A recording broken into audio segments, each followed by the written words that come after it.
उतार चढ़ाव के बीच कमजोरी के साथ ट्रेड करते हुए बाजार और बचा है आखिरी 1.5 घंटा। रिकवरी आएगी या फिर आज फिर से दिखेगी एक कमजोर क्लोजिंग? क्या करें, कल की तैयारी रहेगा फोकस इसी पर। स्वागत है आप सबका फाइनल ट्रेड में। नमस्कार, मैं हूं अनिल सिंधी और नमस्कार, मैं हूं दीपांशु भंडारी। और बाजार का एक्शन रेंज बाउंड रहा है दिन भर। उस रेंज के बीच में काफी उतार चढ़ाव है और बहुत सारा स्टॉक स्पेसिफिक एक्शन आ रहा है सर। तो बताएं इस समय की बड़ी बातें आपको क्या? बड़ी बात यही है दीप की उतार चढ़ाव जबरदस्त है और 16,200 के नीचे थोड़ा ट्रेड करता हुआ दिख रहा है निफ्टी। ऊपरी स्तर से अच्छी खासी थोड़ी प्रॉफिट बुकिंग भी आती हुई दिखी। बैंक निफ्टी जरूर अलग दिशा में है, करीबन 125 पॉइंट मजबूत है। तो निफ्टी में कमजोरी है लेकिन बैंक निफ्टी मजबूती के साथ कारोबार करता हुआ दिख रहा है। मिड कैप और स्मॉल कैप शेयर थोड़े से दबाव में आपको नजर आएंगे। आधा % दोनों के इंडेक्स नीचे, लेकिन IT, फार्मा, FMCG जिन्हें आप जनरली डिफेंसिव मानते हैं, तीनों ही आज बिकवाली के मूड में 1 से 1.5% तीनों के इंडेक्स नीचे। और इस नीचे होने की एकमात्र वजह और सबसे बड़ी वजह है डाउ फ्यूचर्स, जो धीरे धीरे लुढ़कते लुढ़कते अब 250 पॉइंट नीचे है, 225 पॉइंट नीचे आपके नैस्डैक के फ्यूचर्स है। तो अमेरिका में आज रात को कल की मजबूती के बाद एक कमजोरी भरा सेशन हो सकता है, ये है डर। और इस डर के चलते अमेरिकी बाजार भी कमजोर है, यूरोप भी कमजोर है, 1 से 1.5% नीचे। लेकिन इस बीच एक चीज और इंटरेस्टिंग है दीप, जो देखनी चाहिए, जो कल भी हम जिसका जिक्र कर रहे थे, वो है डॉलर इंडेक्स। अब 101 के नजदीक आता हुआ दिख रहा है। तो 104 वाला डॉलर इंडेक्स, और डॉलर इंडेक्स नीचे आने का मतलब है कि डॉलर दूसरी करेंसी के मुकाबले में कमजोर होता दिख रहा है। दूसरी एसेट क्लासेस के लिए ये एक अच्छा संकेत माना जाता है। 102 के नीचे आता हुआ दिख रहा है। तो डॉलर इंडेक्स थोड़ा सा नीचे होता हुआ दिखा है। दिन में अभी 101.25 के आसपास, 101.50 के आसपास भी आता हुआ दिखा था। तो थोड़े निचले स्तर से रिकवरी फिर भी आई है, लेकिन डॉलर इंडेक्स में थोड़ी कमजोरी है, जो इक्विटी और बाकी दूसरी एसेट क्लास के लिए ये एक अच्छी खबर आप मानकर चल सकते हैं। तो ये है पूरा का पूरा एक्शन। बिल्कुल। तो 104 के पार गया था, 20 साल की ऊंचाई थी, वहां से हमने देखा है अच्छा कूल ऑफ हुआ डॉलर इंडेक्स पर। तो इस पर रखनी है आपको नजर रखनी है सर बाजार के एक्शन पर। ऐसा लग रहा है कि वो 16,200 250 के ऊपर आने की जितनी भी बार कोशिश करेगा वो फेल ही होगा बाजार। कुछ 4 बार आज दिन में कोशिश करी है उस लेवल को क्रॉस करने की, और चारों बार हमने देखा है वहां से ये फिसला है। बैंक निफ्टी अभी भी अपने लेवल्स होल्ड कर रहा है। तो रेंज के within that broad range जो आप सुबह बात कर रहे थे, उसमें काफी उतार चढ़ाव बनते हुए दिखा है सर। क्या नजर है इस समय बाजार की? दीप देखिए, आज ग्लोबल सपोर्ट नहीं है आपके पास। बिल्कुल नहीं है। और पूरी तरह से हम ट्रेड ग्लोबल मार्केट पे कर रहे हैं। अच्छी बात क्या है? अच्छी बात है कि कल अमेरिका में 600 पॉइंट की तेजी होने के बाद आप 31,200 की सपोर्ट रेंज को होल्ड कर पाएंगे, ये भरोसा रखकर चल सकते हैं। अगर आप 300 पॉइंट नीचे भी खुले तो आपके लिए रेंज टूटने के आसार कम है। मैं मना तो कभी नहीं करता आजकल, जिस हिसाब से 2-3% अमेरिकी बाजार ऊपर नीचे हो जाते हैं, लेकिन रिस्क कम है। एट द सेम टाइम आज आपके पास बढ़ने के कोई खास कारण नहीं, क्योंकि कल जब बाजार बढ़े, आज सुबह हम यही बात कर रहे थे कि अमेरिका बढ़ा, लेकिन अमेरिका में बढ़ने का ऐसा कोई खास कारण नहीं, कोई खराब खबर नहीं है इसलिए बढ़ गए। तो आज हो सकता है कोई अच्छी खबर नहीं आ रही, उस वजह से ना भी बढ़े, थोड़े घट जाए। तो ये रेंज बाउंड मार्केट है, ऊपर नीचे वाले मार्केट है, वैसे ही चलेंगे। हमारा भी फंडा क्लियर है, हमें 16,300 16,400 की रेंज में प्रॉफिट बुकिंग देखनी है। नीचे थोड़ा आएंगे 16,150 के नीचे, तो 16,000 के आसपास फिर से खरीदारी भी आती हुई दिखेगी। सो मेरे ख्याल से रेंज बाउंड मार्केट है, थोड़ा वक्त बिताने की कोशिश कर रहे हैं, टाइम पास कर रहे हैं। होता क्या है दीप को, कुछ सेक्टर अगर आज जैसे बैंक मजबूती देने की कोशिश करें तो मेटल्स ऊपर से फिर फिसल कर न्यूट्रल हो गए। बाकी कुछ सेक्टर्स में आपको प्रॉफिट बुकिंग आती दिख रही है। तो ये सारे जो संकेत हैं वो आपके लिए इंपॉर्टेंट है इस वक्त। लेकिन एक एक करके जो एक्शन सरकार की तरफ से और RBI की तरफ से होता दिख रहा है वो बड़ा इंटरेस्टिंग है। इससे पहले कि हम सारी खबरों वाले शेयर जाने और ट्रिगर्स भी जाने, इस खबर पर फोकस करना जरूरी है। और वो ये कि जो नेक्स्ट राउंड जो इन्फ्लेशन को काबू में करने के लिए, महंगाई को काबू में करने के लिए सरकार की तरफ से होगा, वो खाने पीने की चीज़ों पे होगा। ये एकदम साफ दिख रहा है। शुगर के एक्सपोर्ट पर लिमिट की गई है, ये खबर अभी अभी आती हुई दिखी ब्लूमबर्ग के हवाले से। और ये बड़ी खबर है एक्चुअली, क्योंकि आप देखिए सरकार का पूरा क्लियर कट टारगेट इन्फ्लेशन पर है। RBI ने मिड टर्म में ब्याज दरें बढ़ाई है, उसके बाद सरकार ने पेट्रोल डीजल के दाम घटाने के लिए पूरी तरह से टैक्स घटाए हैं। तीसरा, खाने पीने की चीज़ों को कंट्रोल में लाने के लिए शुगर एक्सपोर्ट वाला जो ये मामला आया है, उस पर लिमिट लगाने की बात की, यानी कि आप जरूरत से ज़्यादा शुगर नहीं अब एक्सपोर्ट कर पाएंगे। एक लिमिट तक ही आप शुगर बाहर बेच सकते हैं। ये बड़ी खबर है और मुझे लगता है कि इस खबर का असर आपको दिखेगा। तो ये स्टॉक्स जो एक्शन में आ रहे हैं, आप देखिए सारे शुगर स्टॉक्स 5 से 15% 20% तक टूटते हुए दिखे। तो शुगर शेयरों के लिए, और ये शुगर वाला काम अब आगे चलते हो सकता है आपको, गेहूं की तो बात हो ही चुकी है, गेहूं आप एक्सपोर्ट नहीं करेंगे एक्सेप्ट उन देशों को जहां जरूरत है।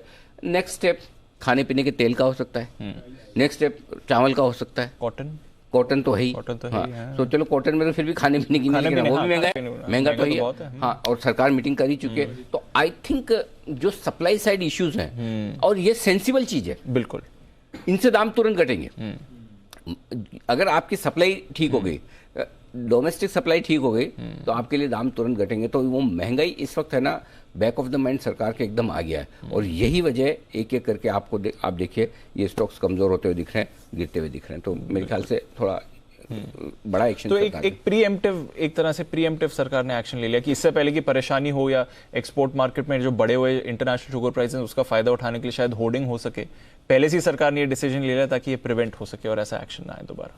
एब्सोल्युटली, क्योंकि बात तो ये है कि सरकार नहीं चाहती कि खाने पीने की चीज़ों के दाम और बढ़े, जिससे कि महंगाई को काबू। और दूसरी बात एक और है दीप, की देखिए पेट्रोल डीजल के दाम बढ़ने से महंगाई का असर इनडायरेक्ट होता है, लेकिन जब आप शुगर खरीदते हैं, जब आप खाने पीने का तेल खरीदते हैं, कोई भी और गेहूं आटा खरीदते हैं, तो आपको सीधे समझ में आता है कि दाम कितने बढ़े। करेक्ट, वो ज़्यादा पिंच करता है, और वो सबसे बड़ी बात वो हर एक को करता है, इर्रेस्पेक्टिव ऑफ आपका इनकम लेवल क्या है। आप कितने भी अमीर हो, कितने भी गरीब हो, आपके लिए बराबर महंगाई बढ़ती है वहाँ पर। तो सरकार ये चाहती है कि जो खाने पीने की चीज़ों की महंगाई जो आमतौर पर सबसे निचले तबके को और हर एक आदमी को जो प्रभावित करती है, वहाँ अगर हमने कंट्रोल कर लिया तो काफ़ी कुछ हम जंग जीत चुके हैं। तो शायद उस तरफ ये कदम है, अब देखते हैं क्या कुछ होता है। बिल्कुल। तो चलिए, ये है आपके लिए इस समय की बड़ी खबर जो आ रही है। शुगर एक्सपोर्ट पर लिमिट लगा सकती है सरकार, डिटेल्स अवेट करेंगे इसकी, बट नज़र रखनी पड़ेगी। ब्लूमबर्ग के हवाले से फिलहाल ये खबर आ रही है, तो इसका एक ऑफिशियल नोटिफिकेशन भी हम करेंगे इंतजार कि एग्जैक्टली क्या यहाँ पर डेवलपमेंट हो रहा है। आइए तब तक और बाकी खबरों का भी लिहाजा ले लेते हैं इस समय, जो इंपॉर्टेंट खबरें और साथ ही कुछ इंपॉर्टेंट ट्रिगर्स भी बाजार के लिए। कुशल, गुड आफ्टरनून, बताएं कौन से हैं ट्रिगर्स। Good afternoon Deepanshu. आप देखिए यहाँ पर ट्रिगर्स में अभी भी अदानी पोर्ट्स और ग्रासिम के नंबर्स आने बाकी हैं, साथ ही बलरामपुर चीनी मिल्स इसके नंबर्स आ जाएंगे, इप्का लैब के नंबर्स आ ही चुके हैं, metropolis health care, strides pharma के नंबर्स पर भी नज़र रखनी है। आईपीओ के लिहाज से ई मुद्रा का आईपीओ आज बंद होने वाला है, तो यहाँ पर फोकस रहेगा कि फाइनल सब्सक्रिप्शन डेटा कितना आता है। और साथ ही यूएस में जो फेड के चेयरमैन हैं पावेल साहब, वो आज बोलते हुए नजर आएंगे। 25 मई कल निफ्टी से कोल इंडिया और बीपीसीएल के नंबर्स आएंगे, साथ ही एफ&ओ स्पेस से काफ़ी सारी कंपनियां, चुनिंदा नाम बता देता हूं आपको, Apollo hospitals, Bata India, InterGlobe aviation, NALCO जैसे स्टॉक्स पर आपको नजर रखनी है। टोरेंट फार्मा और जीएमएम फॉडलर पर भी नजर रखिए। नतीजों के साथ साथ यहाँ पर बोनस शेयर जारी करने पर बोर्ड बैठक होने वाली है। इथॉस आईपीओ का शेयर अलॉटमेंट भी कल के दिन में होगा। साथ ही 5G प्राइसिंग और लाइसेंस पैक्ट को लेकर कैबिनेट की कल अहम बैठक होने वाली है, तो यहाँ पर भी नजर रखिए। एसबीआई और टीसीएस एक्स डिविडेंड ट्रेड करते हुए दिखेंगे। एंड ग्लोबल इवेंट के लिहाज से सिंगापुर का जीडीपी डेटा और साथ ही यूएस की जो एफएमसी की बैठक हुई है उसके मिनट्स आते हुए जारी होते हुए दिखेंगे। 26 मई गुरुवार निफ्टी से हिंडाल्को पर नजर रखिए, और साथ ही एफ&ओ स्पेस से Berger Paints, Colgate, Cummins, Motherson Sumi, Muthoot Finance जैसे स्टॉक्स पर आपको नजर रखनी है। काफ़ी सारे एफ&ओ कंपनियां अपने नंबर 26 तारीख को भी डिक्लेयर करेंगी। साथ ही एथर इंडस्ट्रीज का आईपीओ बंद होता हुआ नजर आएगा। यहाँ भी बड़ा आईपीओ है ये, करीबन 800 करोड़ रुपए का।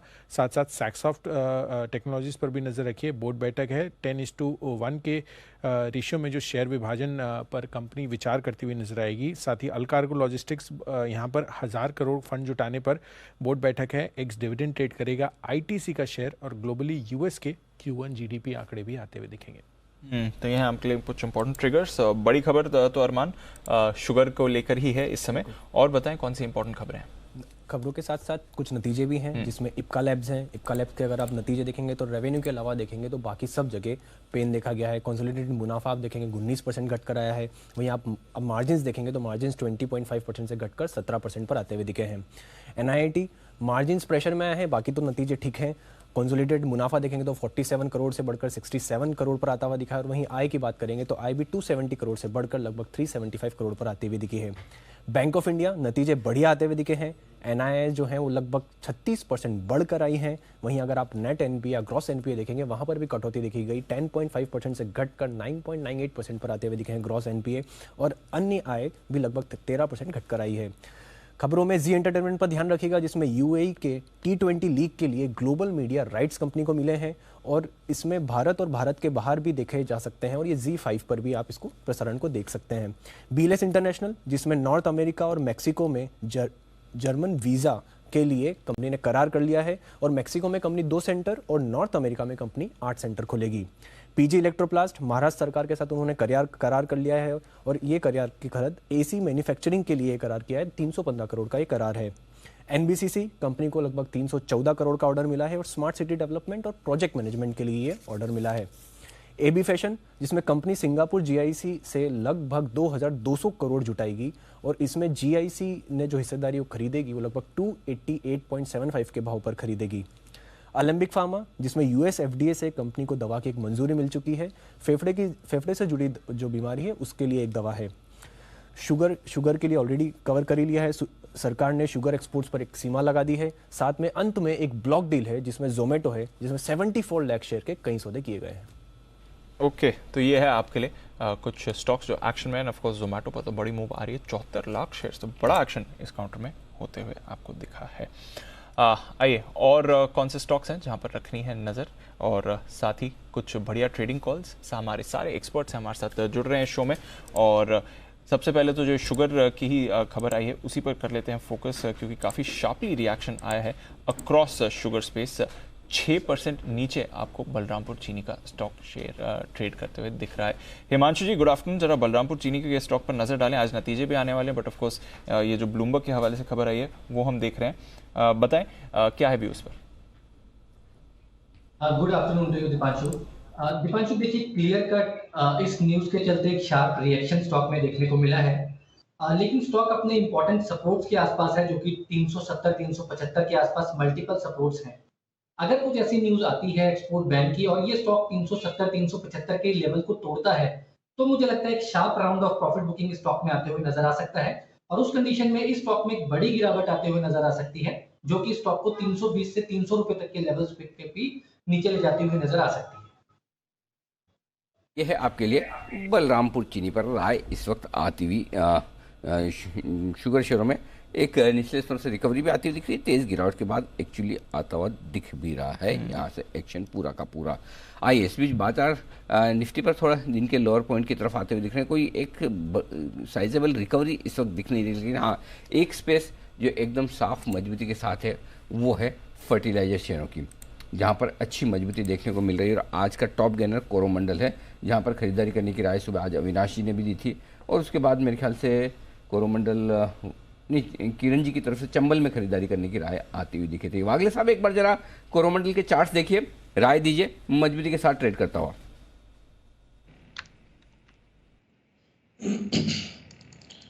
Good afternoon Anil ji, good afternoon Deepanshu. Bye करने की तो मेरी हिम्मत नहीं है ये माहौल में, लेकिन कोरोमंडल में स्ट्रेंथ है, मैं बिल्कुल एग्री करता हूँ। पोजिशनली आपको लेना है यहाँ पर और थोड़ा नीचे ऐड कर सकते हैं, तो 970, 968 ये रेंज में बाय कर सकते हैं। करंटली 973 है। मेरा मानना ये 1020, 1040 तक अगले 3 से 4 दिनों में जब भी बाउंड बैक आएगा, शायद ये 1100 तक भी जा सकता है। तो इसका पैटर्न बहुत क्लियर है। इसका क्लियर कट आज ब्रेकआउट आया है। आपका पोजिशनल स्टॉप लॉस 950 का होना चाहिए। ओके, तो ये है आपके लिए राय इस समय। एग्री कमोडिटीज़ पर रखिए नज़र, वहाँ पर मूवमेंट आपको बढ़ते हुए दिख रहा है, जहाँ तक बाजार का सवाल है इस समय। नज़र रखनी है कुछ और काउंटर्स पर जहाँ पर आपने बड़ी मूव्स आती हुई दिखी। पीरामल एंटरप्राइजेस, जरा इसका चार्ट देखिए, और आज एक बड़ा ब्रेकडाउन पीरामल में आया। हालांकि अभी निचले स्तरों से थोड़ा रिकवर हुआ है, बट आज सुबह हम जब देख रहे थे तो 6-6.5% नीचे ये काउंटर फिसला था। जरा सुमित जी देखें पीरामल के चार्ट में क्या हो गया आज। दीपांशु, प्रॉफिट बुकिंग है स्टॉक के अंदर। मेरे को लग रहा है कि एक बार लॉन्ग पोजीशंस अवॉइड करें। स्टॉक जब तक ऊपर में 1850, 1875 का लेवल नहीं तोड़ेगा तब तक एक बार इसमें वीकनेस देखने को मिलेगा, और नीचे में 1800 का लेवल टूट गया तो 1750 से 1725 तक के लेवल पीरामल के अंदर पीएल के अंदर देखने को मिल सकते हैं। एक बार के लिए लॉन्ग पोजीशंस अवॉइड करें। सेल साइड का व्यू बन रहा है इसके अंदर, तो सेल साइड का व्यू बनते हुए दिख रहा है। जहाँ तक पीरामल का सवाल है, 1800 के करीब संभलने की कोशिश कर रहा है, बट आज एक बड़ी वीकनेस इस पर आती हुई दिखी है। ये भी एक और काउंटर है जहाँ पर रखनी नजर। जाइडस लाइफ, ये एक और काउंटर है जहाँ पर आपको अच्छी मूव आती हुई दिखी है, और मुझे याद है 12-12:30 बजे एक अच्छा स्पाइक भी आ रहा था, और इन लेवल्स को फिर जाइडस ने होल्ड करा है। बंसल जी, जरा जाइडस का चार्ट देखें, आज एक्शन में आ रहा है। बाकी फार्मा शेयर्स में उतार चढ़ाव है, बट जाइडस अच्छा परफॉर्म कर रहा है आज। जी हाँ दीपांशु, अगर देखें तो आज थोड़ी सी अच्छी परफॉर्मेंस है, पॉजिटिव क्रॉसओवर भी यहाँ देखने को मिला है। तो टेक्निकली दीपांशु जिनके पास है उनको बने रहने की राय है। 367 का एक स्टॉप लॉस लगाना चाहिए। ऊपर में 374, 375 एक हर्डल है दीपांशु, और 375 के लेवल जब क्रैक होंगे तब एक next leg of upside momentum देखने को मिलेगा। तो जिनके पास है वो बने रहे, नई खरीदारी 375 के ऊपर करने की राय होगी। ओके, तो ये है आपके लिए जाइडस, इस पर अच्छा एक्शन है। आइए क्लोजिंग शो का पहला बिगुल सुमित जी के लिए, सुमित के सुपरहिट।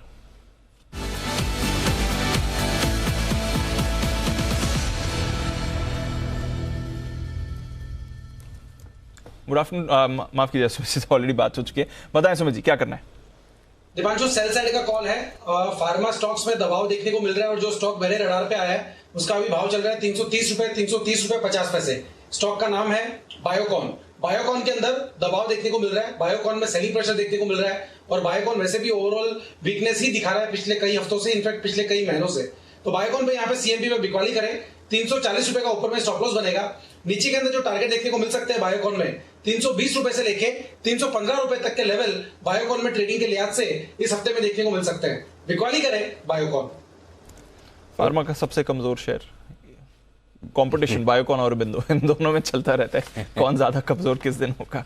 बिल्कुल, तो बायोकॉन है वो स्टॉक्स जहां पर आपके लिए बिकवाली करने की राय इस वक्त आती हुई दिख रही है।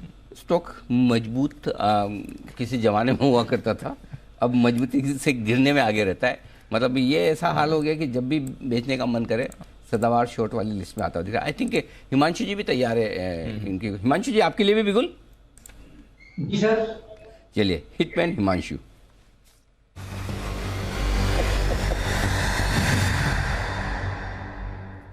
बनाए सर। अनिल जी, टाटा कंज्यूमर में एक ब्रेकडाउन आते हुए नजर आ रहा है, एक इंपॉर्टेंट साइडवेज कंसोलिडेशन का ब्रेकडाउन आज के सेशन में आता हुआ नजर आया है और मुझे लगता है ये जो गिरावट है ये एक्सटेंड होती हुई नजर आ सकती है। तो टाटा कंज्यूमर के फ्यूचर्स में बिकवाली करके चलेंगे। 710 रुपए के आसपास के करंट लेवल्स हैं, 710 और 712 के जोन में शॉर्ट इनिशिएट कर सकते हैं। 720 रुपए का स्टॉप लॉस लगाएंगे। 698 698 रुपए का पहला टारगेट और 690 रुपए तक का दूसरा टारगेट टाटा कंज्यूमर में आते हुए नजर आ सकता है। तो यहाँ पर बिकवाली करके चलने की सलाह है। ओके, तो यह है आपके लिए टाटा कंज्यूमर पर बिकवाली की राय। आइए देखते हैं वागले साहब के रेडार पर कौन सा स्टॉक आया है। वागले का वंडर।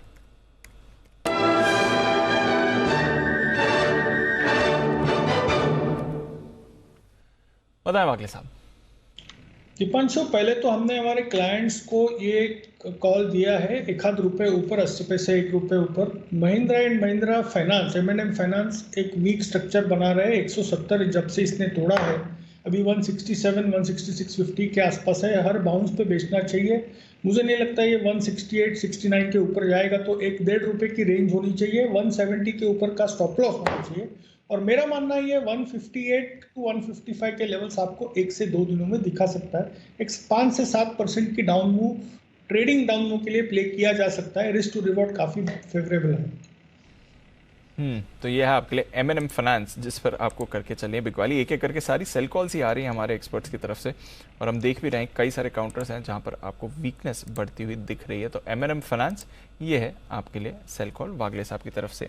वीकनेस तो है इसमें। बिल्कुल। आइए इस बीच एक और खबर की तरफ आते हुए बढ़ते हैं और बात करते हैं। हमारे संवाददाता तरुण शर्मा हमारे साथ जुड़ रहे हैं। एक्सिस म्यूचुअल फंड में जो फ्रंट रनिंग का मामला है उससे रिलेटेड कुछ और डेवलपमेंट आते हुए दिख रहे हैं और डेवलपमेंट ये आते हुए दिख रहे हैं कि अब इनकम टैक्स डिपार्टमेंट भी इस मामले की जांच में कूदता हुआ नजर आ रहा है। तरुण हमारे साथ है। तरुण, बताएं क्या है बड़े डेवलपमेंट्स? बिल्कुल सर, मैं बताना चाहूँगा कि जो एक्सिस म्यूचुअल फंड के अंदर फ्रंट रनिंग का जो केस था वो इनकम टैक्स डिपार्टमेंट भी अब उसका इन्वेस्टिगेशन कर रहा है और इन्वेस्टिगेशन में उनको कुछ चीज़ें सामने आई हैं कि जो ऑफिशियल्स हैं उन्होंने कई सारे रियल एस्टेट एसेट्स बनाए हैं, कई कमर्शियल एसेट्स भी उन्होंने क्रिएट किए हैं। लेकिन जब उन्होंने अपनी इनकम टैक्स फाइलिंग करी है तो उसमें उन्होंने रियल एस्टेट से नील इनकम शो करी है।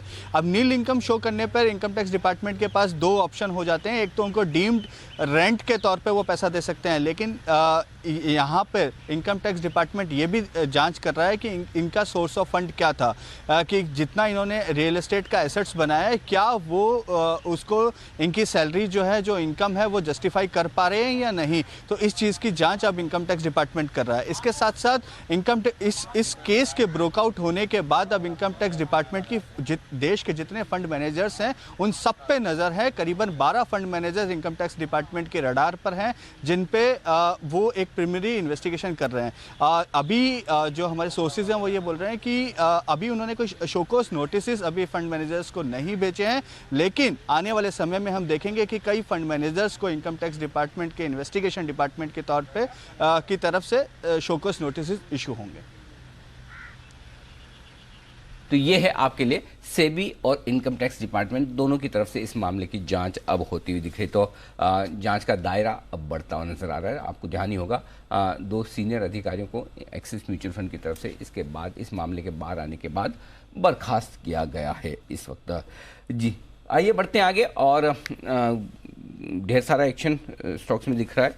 विजय चोपड़ा साहब भी हमारे साथ कार्यक्रम में शामिल हो चुके हैं। चोपड़ा साहब, स्वागत है आपका। पहले तो बताएं सर, बाजार पर ही एक बार आपका व्यू लिया जाए, खरीदारी का वक्त आ गया है, थोड़ा और इंतजार करना है? जी नमस्कार। मेरे हिसाब से करीब 2 महीने पहले मैंने एक बात बोली थी कि भारत के स्टैगफ्लेशन में फंसने के बहुत चांसेस हैं।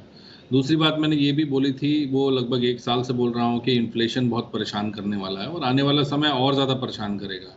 जो आज हमने चीनी को लेकर देखा या स्टील को लेकर देखा, मुझे लगता है भारत सरकार जो श्रीलंका में हुआ उससे कुछ लेसन्स लेने की कोशिश कर रही है, और ये कदम सही भी है कि अपनी जो खाद्य सिक्योरिटी है, फूड सिक्योरिटी की तरफ काम करें और पहले अपने देश के अंदर देखें फिर बाहर देखें।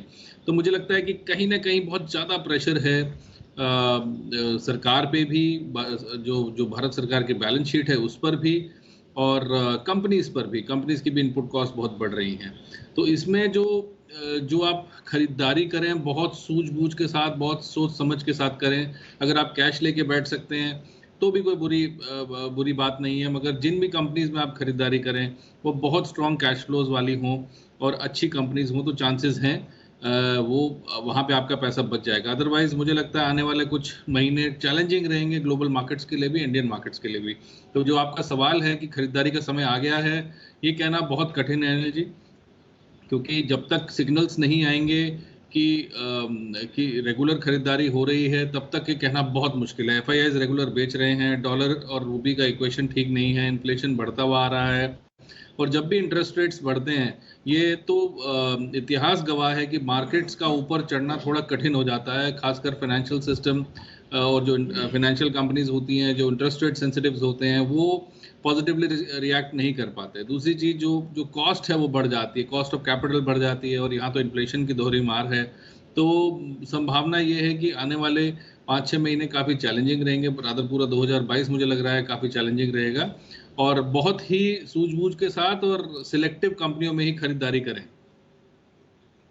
तो ये है आपके लिए राय इस वक्त आती हुई बाजार पर चोपड़ा साहब की तरफ से। आइए नितिन मुरारका साहब भी हमारे साथ हैं, और नितिन जी के लिए एक बिगुल हो जाए। निफ्टी के निशानेबाज नितिन मुरारका।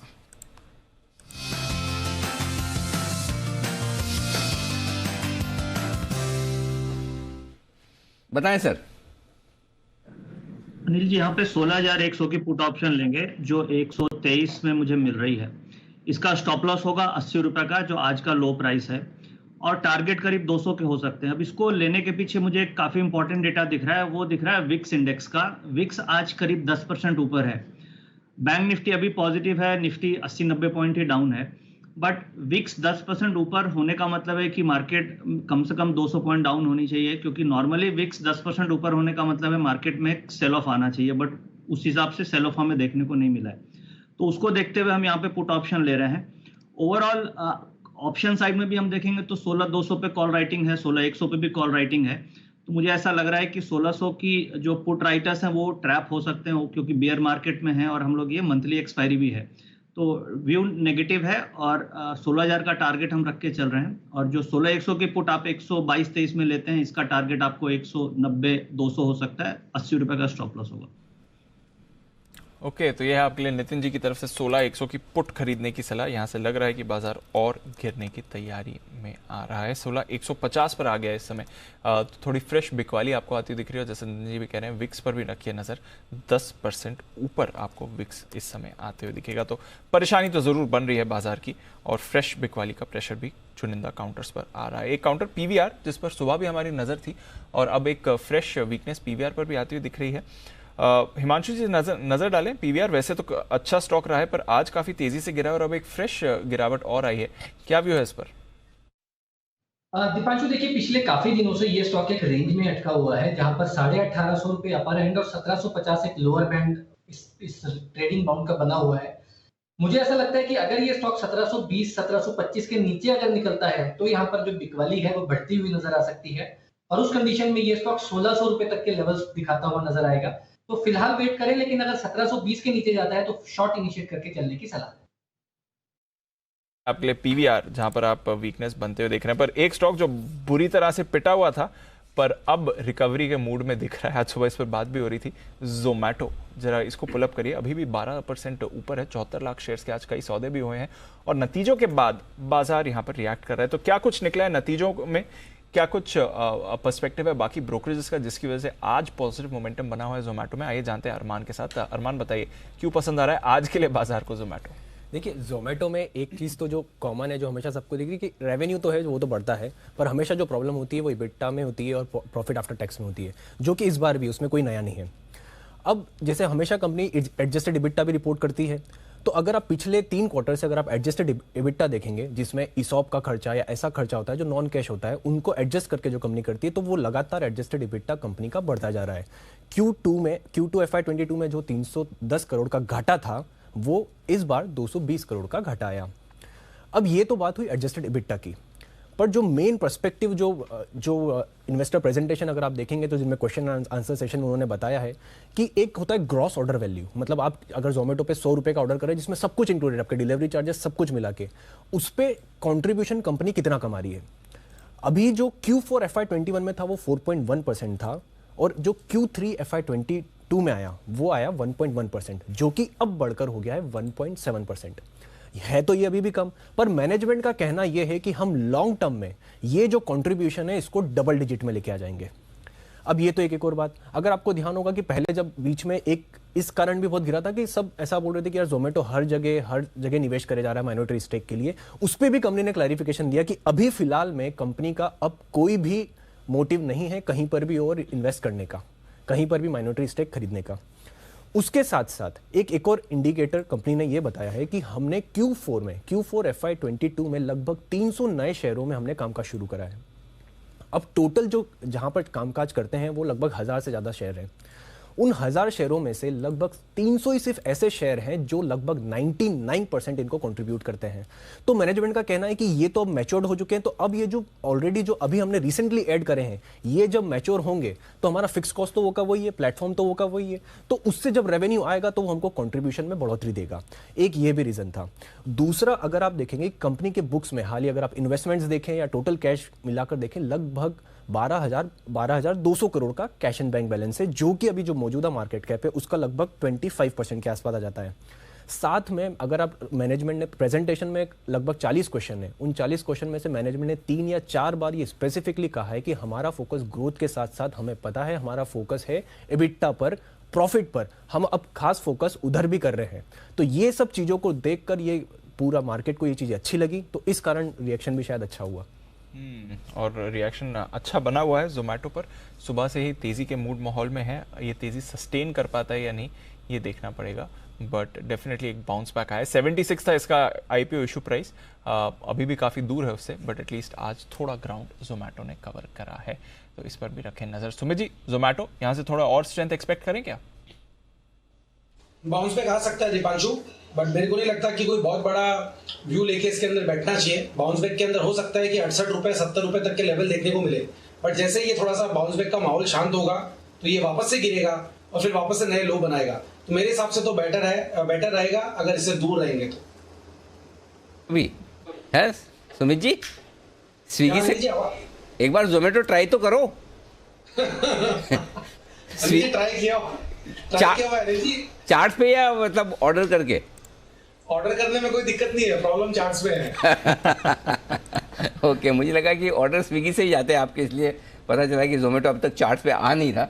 लेकिन चलिए, एक बाउंस जरूर है आज के सेशन में। नतीजों के बाद जो सुबह भी हम बात कर रहे थे कि एक बाउंस आता हुआ दिख रहा है, वो आता दिख रहा है, लेकिन ये बाउंस हमारा जो था सुबह वाला वो धीमे धीमे और कम और कमज़ोर होता हुआ दिख रहा है। उसकी वजह है डाउ फ्यूचर्स। अब 350 अंक लुढ़कते हुए डाउ फ्यूचर्स और 250 अंकों का नुकसान आपको नजर आएगा नैस्डैक फ्यूचर्स पे। सेठी साहब भी हमारे साथ जुड़ने के लिए तैयार हैं। इससे पहले कि ज़्यादा मार्केट गिर जाए, सेठी साहब नोटा का इस्तेमाल करें, मुझे लगता है फ़ोन लगा ही लेना चाहिए उनको। हाँ, किसी भी वक्त सेठी साहब मूड बदल सकते हैं, लेकिन नहीं मैं नहीं खेलूँगा आज। वैसा हो सकता है, कोई बड़ी बात नहीं है। तो माहौल आज मार्केट में बिल्कुल वैसे ही है, एकदम उसी तरह का होता हुआ दिख रहा है। ये है आपके लिए पूरा का पूरा एक्शन इस वक्त आता हुआ जी। बिल्कुल, तो यहाँ पर रखनी है आपको नज़र। इस बीच 16,100 के नीचे आ गया निफ्टी अनिल जी, अभी अभी हुआ ये एक्शन। कल की तरह हम देख रहे हैं सर, 2 बजे जब शो की शुरुआत करी थी, भारी गिरावट वहीं से बाजार में आई और इस समय भी वही आपको होते हुए दिख रहा है।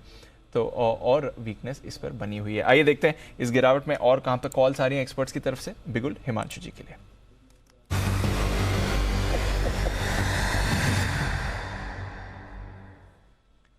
बताएं सर। दीपांशु, बहुत ही स्ट्रॉन्ग वॉल्यूम्स के साथ फ्रेश सेलिंग देखने को मिली है पिछले कुछ मिनटों में टाटा पावर के काउंटर में। एक important previous support, swing support था 228 के आसपास, जिसके आसपास स्टॉक अपनी सपोर्ट ले रहा था। लेकिन आखिरी के अगर आप आधे घंटे का वॉल्यूम देखें तो बहुत ही हैवी वॉल्यूम बेस यहाँ पर सेलिंग देखने को मिली है। मुझे लगता है कि टाटा पावर में यहाँ पर बिकवाली करके चलना चाहिए। फ्यूचर्स के लेवल्स हैं करीब करंट 226 रुपए के आसपास, 225.80, 226। यहाँ पर 221 रुपए का पहला टारगेट और 218 रुपए तक का दूसरा टारगेट टाटा पावर में आते हुए नजर आ सकता है। यहाँ पर एक स्टॉप लॉस लगाकर चलेंगे 229 रुपए का, और मुझे लगता है कि ये जो सेल ऑफ है ये काफी शार्प हो सकता है। जिस तरह की वॉल्यूम एक्टिविटी पिछले कुछ मिनटों में इस काउंटर में आते हुए नजर आई है, तो टाटा पावर में बिकवाली करके चलने की सलाह है। तो ये है आपके लिए टाटा पावर पर राय इस वक्त आती हुई दिख रही है, और टाटा पावर के लिए आपको दिल से भर भर के बहुत सारे धन्यवाद मिल रहे हैं हिमांशु जी। सबसे पहला धन्यवाद तो आपको मिल रहा है वागले साहब की तरफ से, जिनका पिक ऑफ द डे है, जिनका टारगेट 220-218 का है। देखो वागले साहब ने सुबह दिया 220-218, आपका भी टारगेट 221-218 का आ रहा है। दूसरा धन्यवाद सिमी जी से भी ले लीजिए आप। सिमी जी ने भी सुबह आज बेचने की राय दी थी 226 और 222, तो 226 का पहला टारगेट सिमी जी का हासिल हुआ। तो ये दोनों ही हमारे एक्सपर्ट आज टाटा पावर पर सुबह के सत्र में बिकवाली की कॉल दे चुके हैं, और अब ये कॉल आती दिख रही है आपके लिए हिमांशु जी की तरफ से भी, यानी कि स्टॉक पर दबाव है बरकरार। आइए बढ़ते आगे और देख लेते हैं एक्शन आगे किस तरह। अच्छा, ओहो टाटा पावर पर धन्यवाद तो सुमित जी आपकी तरफ से भी तो है ना? बिल्कुल जी अनिल जी, बिल्कुल। तो दो अनिल जी मेरी तरफ से भी धन्यवाद। सबकी तरफ से मैं ही दूं।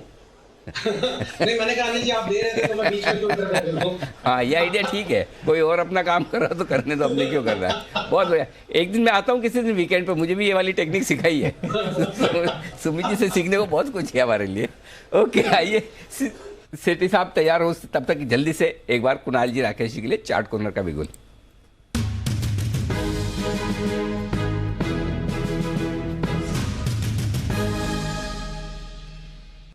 बताएं सर। अनिल जी, बिकवाली की राय है ओएनजीसी में। ये स्टॉक बिल्कुल भी रैली में पार्टिसिपेट नहीं कर रहा है, ब्रेकडाउन देखने को मिल रहा है, नेगेटिव क्रॉसओवर है। ओवर टू कुणाल जी।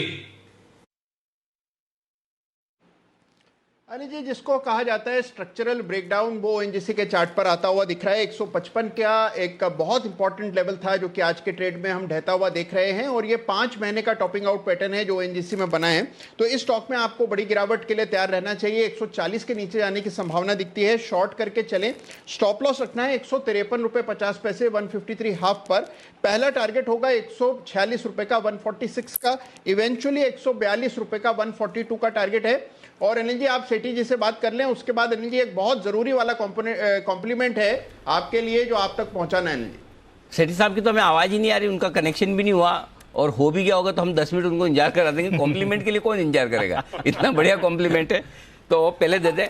मैं ऐसा आदमी हूं नहीं, इसलिए आपको रुकना पड़ेगा पहले सेठी साहब, काम पहले, बाकी चीजें बाद में। बिल्कुल सेठी साहब के लिए सदाबहार सेठी साहब की शॉर्ट टर्म पिक्स।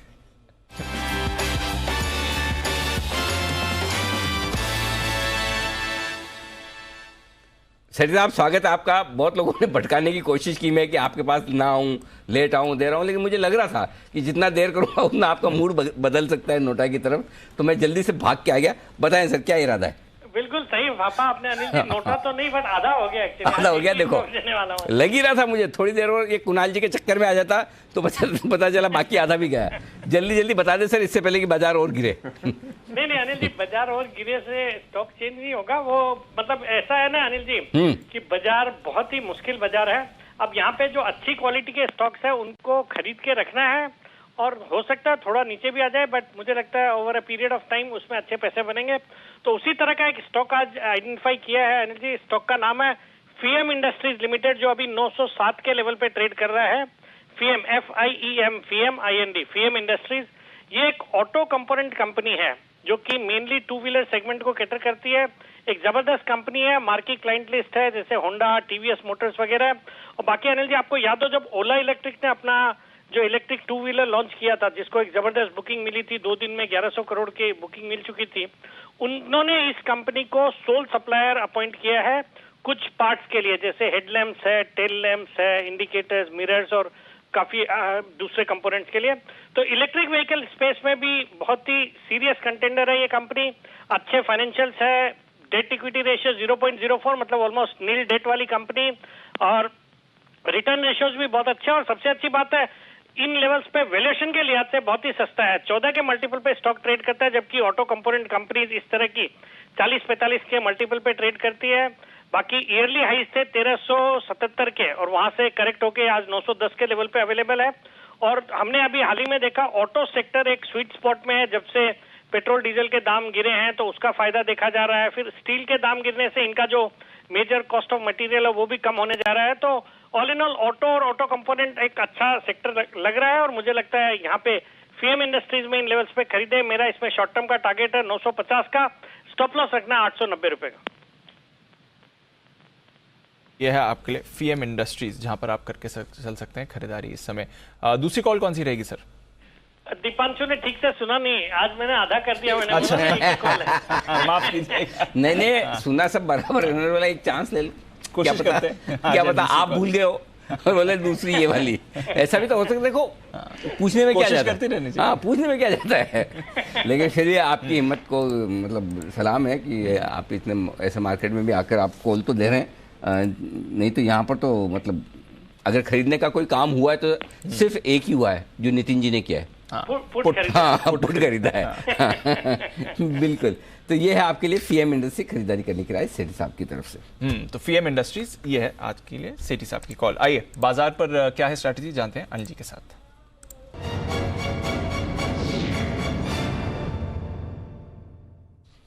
सर डाउ फ्यूचर से तो अच्छे संकेत नहीं आ रहे हैं, 350 अंक नीचे अब डाउ फ्यूचर्स गिरा, तो फ्रेश बिकवाली आई है। और जो सुबह से हम हाईलाइट कर रहे हैं, डाउ से ज्यादा आज नैस्डैक फ्यूचर्स पर रखिए नजर, 2% गिरे हैं नैस्डैक फ्यूचर्स, तो वहां पर आज लग रहा है कि आज शाम अमेरिका में एक बार फिर से फायरवर्क्स हो सकते हैं। अब रोज की तरह नीचे से रिकवरी आएगी या नहीं वो अलग बात है, बट अमेरिकी फ्यूचर्स तो बेहद कमजोर हैं इस समय। यूरोप के बाजार भी आधे से 1.5% नीचे है, तो वहां से कोई संकेत नहीं है। सारे के सारे एशिया के बाजार आज गिरे हैं सर। अगर आप एशिया की परफॉर्मेंस देखें तो हम रिलेटिवली आउट परफॉर्म कर रहे हैं, जिस तरह से आज एशिया के बाजार गिरे 1.5 से 2% अक्रॉस एशिया आपने गिरावट आती हुई देखी है, तो उस हिसाब से हम उतने खराब नहीं है। बट ग्लोबल मार्केट्स और हमारे बाजार भी थोड़े इस समय कमजोर दिख रहे हैं, क्या करना है सर? नहीं देखिए, हमारे लिए तो एक इंपॉर्टेंट लेवल है, वो है 16,000, उसके नीचे बंद नहीं होने चाहिए। और 3 बजे तक का लेवल जो आपको होल्ड करना है वो 16,000 है नीचे की तरफ। 16,000 के पुट ऑप्शन पर 96 लाख शेयर हैं, हाईएस्ट ओपन इंटरेस्ट है, और उसके आसपास आप तो 15,950 16,000 अगर आपको आखिरी 1 घंटे में मिले उन लेवल्स पे तो खरीदारी करने का मौका बन सकता है, हल्की फुल्की शॉर्ट पोजीशन काटने का भी, अगर आप एग्रेसिव ट्रेडर हैं तो। नहीं तो कल का इंतजार करें। ऊपर कितना आ सकते हैं? 16,150 16,200 आता है, आप वहां पर प्रॉफिट बुक कर सकते हैं। 16,200 को पार करना मुश्किल होगा, और उसकी वजह यह है दीप की 16,200 के पुट ऑप्शन पर 52 लाख शेयर है, कॉल ऑप्शन पे 53 लाख शेयर, यानी कि 16,200 पर बराबरी का मुकाबला। करेक्ट। अब जब बराबरी का मुकाबला है तो फिर आपको वहां पर आते ही आपको एक बार लॉन्ग पोजिशन है वो भी आपको लगेगा कि चलो मेरा भाव है निकलूं, और जो शॉर्ट है वो थोड़ा और शॉर्ट बनाने की कोशिश करेंगे। तो बचे हुए समय के लिए 16,000 16,200 की रेंज नजर आ रही है, जिस पर आपको फोकस करना है। आज का जो पहला इंपॉर्टेंट सपोर्ट जोन सुबह दिया था वो था 16,000 16,075, एग्जैक्टली वहीं पर आया है अभी। उस सपोर्ट जोन पर 16,075 के आसपास रुका भी है, देखते हैं इसे होल्ड होता है नहीं। तो अल्टीमेटली 16,000 के नजदीक आए तो शॉर्ट काटना है, खरीदना है। अगर आप डे ट्रेडर हैं, पोजिशनल ट्रेडर है तो 320 पे बताएंगे, ठीक है। ऊपर में 16,200 के आसपास वापस आता है, वहाँ हल्की फुल्की पोजीशन आप कम कर सकते हैं। ये सिंपल निफ्टी पर आपके लिए। अब आइए बैंक निफ्टी में 34,125 ये खरीदारी की जगह आपके लिए। अगर आखिरी 1 घंटे में वहां पर आता है तो आप मौका देख सकते हैं। 3 बजे तक का आपका जो लेवल इंपॉर्टेंट है वो 34,000 का है, नीचे की तरफ, ऊपर 34,500 का है। सिंपल है। और सुबह भी हम ये बात करते हैं बैंक निफ्टी को न 34,500 के पार निकलना है न 34,000 के नीचे जाना है। तो 34,500 के ऊपर निकला, खाली घूम के हल्का सा आ गया, रुका नहीं। आप देखो एकदम टक नीचे आया है, करेक्ट, रुका नहीं। और 34,115 का कल का लो है, लगभग वहीं पर लो बना है। सो वही रेंज बाउंड है, 500 पॉइंट की रेंज है, सिर्फ 100 पॉइंट सर की है। 34,000 से 34,500 की जगह 34,100 से 34,600। अब हम इसको वापस नीचे की तरफ कर देते हैं। 34,000 34,500 बचे हुए समय के लिए रेंज है, इसी पे फोकस करना। तो नया कुछ करने का एडवेंचर ना करें, रोलर कोस्टर राइड है, जिसको मतलब वो कहते हैं ना डर लगता हो, चक्कर आते हो, बाद में वो रोलर कोस्टर राइड से उतरने के बाद किसी को अलग अलग तरह की सेंसेशन होती है, घूम जाते हैं, गिर जाते हैं, ऐसा सब आपके लिए होता हो मार्केट की रोलर कोस्टर राइड में, तो कृपया आराम करें, देखें शांति से। पर जैसे ऊपर मुनाफा वसूली है वैसे नीचे सपोर्ट भी है, दोनों है। हाँ, वो भरोसा फिर आप एक्चुअली देखो तो 350 पॉइंट अगर डाउ फ्यूचर नीचे है तो क्या हमें इतना ही गिरना चाहिए क्या? एग्जैक्टली। लेकिन हमारे बाजार हल्के हैं, मैं बताऊं क्यों। पुट कॉल रेशियो देखिए आप डीप 0.90 निफ्टी पर, 1.06 बैंक निफ्टी पर, तो पुट कॉल रेशियो पर आप हल्के हैं, कोई समस्या ऐसी बड़ी नहीं है। और डेटा भी ये बता रहे हैं 34,000 के नीचे बंद होना है, 34,500 के ऊपर बंद होने की तैयारी, यही कहीं आप 34,250 के आसपास, 275 के आसपास बंद हो जाएंगे। ठीक है, तो रुकिए, शांति से बैठिए, कोई दिक्कत नहीं। हर रोज हर वक्त कुछ करना जरूरी तो है नहीं, करेक्ट। तो ये है। आइए, अब जाकर मुझे समय मिला है, और समय भी इसलिए मिल पाया है कि हर रोज 2:45 आपको इंतजार रहता है वसीम साहब का। बहुत सारे लोग ढूंढ भी रहे हैं कि कहाँ गए, कहीं नहीं गए। आदमी कभी तो छुट्टी लेगा, छुट्टी मनाएगा, तो वसीम साहब छुट्टी मनाने गए, वापस आएंगे कुछ दिनों की छुट्टी पे, तो इसलिए आप लोग कल भी इंतजार कर रहे थे, आज भी कर रहे थे। तो वसीम साहब ने वैसे अपडेट्स तो भेजे हैं अपने मुझे कि जहाँ जहाँ भी प्रॉफिट बन रहा है वहाँ पर लोग बुक करते चले, मार्केट वोलेटाइल रहेगा, लेकिन आएंगे। वसीम साहब भी छुट्टी पर गए हैं, पिछले हफ्ते कौन गया था छुट्टी पे? जय गए थे छुट्टी पे। और हमारे जैन साहब भी आंशिक छुट्टी पर है, पूरी तरह से। हाँ, आंशिक छुट्टी पर जैन साहब भी हैं। तो ये गर्मियों का सीजन ही ऐसा है, छुट्टियों वाला है जी। कुणाल जी, अब बताएं, आप मेरी टांग खींचने वाले थे जी। नहीं अनिल जी, देखिए टांग नहीं खींचनी अनिल जी, आपको एक कॉम्प्लीमेंट भेजना है जी। वैसे तो अनिल जी आपके प्रशंसक मुझे बहुत मिलते हैं, लेकिन 2 विशेष प्रशंसक आपके अनिल जी मुझे हाल में मिले, कुछ कारणों से अनिल जी मुझे अस्पताल जाना पड़ रहा है। तो वहां अनिल जी मुझे 2 CRF के कर्मी मिले, जो आपके अनिल जी नियमित दर्शक हैं, CRPF के दोनों सेनानी हैं, और उनका ये कहना है अनिल जी कि वो उनके सेवा नियमों का ये कहना है, उनके सेवा नियमों के अंतर्गत वो ट्रेडिंग नहीं कर सकते हैं, लेकिन फिर भी अनिल जी लगातार हमारा शो देखते हैं, और 2 वजहों से देखते हैं अनिल जी। पहली वजह यह है, वो कहते हैं कि आपका इकलौता शो है जहां पर आप सैनिकों के प्रति सम्मान रोजाना कंसिस्टेंटली इतने सालों से लगातार प्रकट कर रहे हैं। तो कहते हैं कि न्यूज चैनल्स में भी ऐसा नहीं होता जो इतनी देशभक्ति की बातें करते हैं। तो अनिल जी उसके लिए उन्होंने आपको विशेष बधाई भेजी है जी। और दूसरी बात ज्यादा रोचक है अनिल जी, तो वो भी आप कहें तो मैं बताऊं। जी बताएं। दूसरी बात अनिल जी ये है, उनका ये कहना है कि आप अनिल जी आपके अंदर जो सेंस ऑफ ह्यूमर है वो कहीं पर उन्होंने नहीं देखा है। तो उनका ये कहना है कि आपको अनिल जी एक शो शुरू करना चाहिए आधे घंटे का मस्ती की पाठशाला, शाम के समय आना चाहिए, जिसमें बाजार के अलावा और चीजों पर भी चर्चा होनी। नहीं, बाजार के अलावा अनिल जी और भी चीजें। ये तो क्या उनका कहना है कि कोई और शो नहीं देखेंगे लोग, केवल आप ही का शो चलेगा अनिल जी शाम को। तो दोनों चीज़ों का जवाब दो। पहले तो CRPF और CISF के बहुत सारे जवान हैं, और आजकल तो मैं भी जब एयरपोर्ट पे जाता हूँ तो ज़्यादातर जवान पहचान जाते हैं और बहुत सम्मान देते हैं। और मेरी कोशिश ये रहती है जब मैं मिलता हूँ तो मैं उनसे हाथ मिला के सैल्यूट जरूर करता हूँ। तो ये दिल से है जी। और जिस दिन मैंने ट्विटर शुरू किया था दीप, उस दिन से मैंने लिखा है ट्विटर पे मेरे, अगर आप पूरे उसमें जाकर देखेंगे तो जो शब्द लिखे हैं, आई लव माई कंट्री, जय हिंद, तिरंगे के साथ में। तो वो हमारा देश के लिए प्यार है, शुरू से ही है और हमेशा रहेगा। और उन सैनिकों के लिए सम्मान है, तो वो तो बहुत अच्छा लगता है। रहा सवाल दूसरा जो आपने कहा कि बड़ा सेंस ऑफ ह्यूमर गजब का है, तो ये तो मेरी आर्ट है, जो मुझे मार्केट नहीं समझ में आता है, जो मेरा मार्केट कच्चा है, जिसके बारे में मैं ढंग से काम नहीं कर पाता हूँ, तो मैं थोड़ी सेंस ऑफ ह्यूमर में वो दब जाता है, छुप जाता है, तो लोगों को लगता है कि ठीक है आदमी चल जाता है। तो ये तो चलता रहता है, बट ठीक है। धन्यवाद कुणाल जी, इतना प्यार देने के लिए। हमारे सभी दर्शकों का भी मतलब अच्छा लगता है कि लोगों को शो पसंद आता है, और उसमें खाली अकेला मेरा नहीं, हम सब पूरी टीम मिलकर जो काम कर रहे हैं, आप हम सब मिलकर, उसी का योगदान है। अगर बंसल जी ना हो तो मैं क्या कर सकता हूँ अकेला, है ना? करेक्ट। तो वैसे ही सुमी जी ना हो तो हम किसकी खिंचाई करेंगे, सबका अपना अपना योगदान है। हाँ, तो अकेले तो मैं बैठ के कंप्यूटर का तो कुछ नहीं कर सकता ना, बिल्कुल। तो इसलिए आप सब लोगों का भी पूरा उतना ही योगदान। और सबसे बड़ी बात क्या है, हमारे सबके दिल इतने मिले हुए ना, तो कोई किसी का बुरा नहीं मानता सबसे, और बहुत स्पोर्टिंग है सब लोग। नहीं तो कहीं आप मुंह फुला के बैठ जाएंगे तो फिर दूसरी बार हम करेंगे ही नहीं, भाई ठीक है जाने दो यार, अगले को अच्छा नहीं लग रहा। चलिए धन्यवाद जी। अच्छा, बंसल जी कुछ कह रहे, विशेष टिप्पणी जी। बंसल जी अनिल जी आपने बिल्कुल सही बात बोली, कोई किसी की बात का बुरा नहीं मानता। और अनिल जी देखिए, शुरुआत आपसे होती है, लोगों की नजर आपकी कुर्सी पर है तो भी अनिल जी आप बिल्कुल बुरा नहीं मानते। अनिल जी अब तो लोग आपकी जायदाद पे भी नजर रख रहे हैं कि कब अपने नाम करा लें, तो उस पर भी आप बिल्कुल बुरा नहीं मानते हैं, प्रॉपर एयर टाइम देते हैं उन लोगों को। अनिल जी आप सेम जैसे आपको आपकी खिंचाई होती है, आप बुरा मानते हैं लेकिन कहते नहीं है, वैसे मेरी भी कुर्सी पे लोगों की नजर है, मैं बुरा तो मानता हूँ लेकिन कहता नहीं हूँ। तो इसलिए ये बात आज सबको क्लेरिफाई कर दी जाए, बुरा तो सबको लगता है लेकिन बोल नहीं पाते हम लोग, हंस के टाइम। चलिए आगे बढ़ते हैं। जी बिजनेस की तरफ से आपके लिए एक्सक्लूसिव रिसर्च आने की तैयारी में है। तैयार है हमारे साथ वरुण दुबे बताने के लिए एक सेक्टर रहेगा फोकस में और एक्शन में। कौन सा है वो सेक्टर और क्यों है, वरुण बताइए। तो अनिल जी, जो सेक्टर है वो है चाय की कंपनियां, यहाँ पे आपकी नजर होनी चाहिए। और सही कहूँ तो बेसिकली साउथ की चाय की कंपनी पे नजर रखिए, दक्षिण भारत की, क्योंकि जैसे कौन सी दो कंपनियां हैं, एक तो टाटा कॉफी, दूसरी हरिसन मलयालम। इन दो पे आपको खास नजर रखनी है।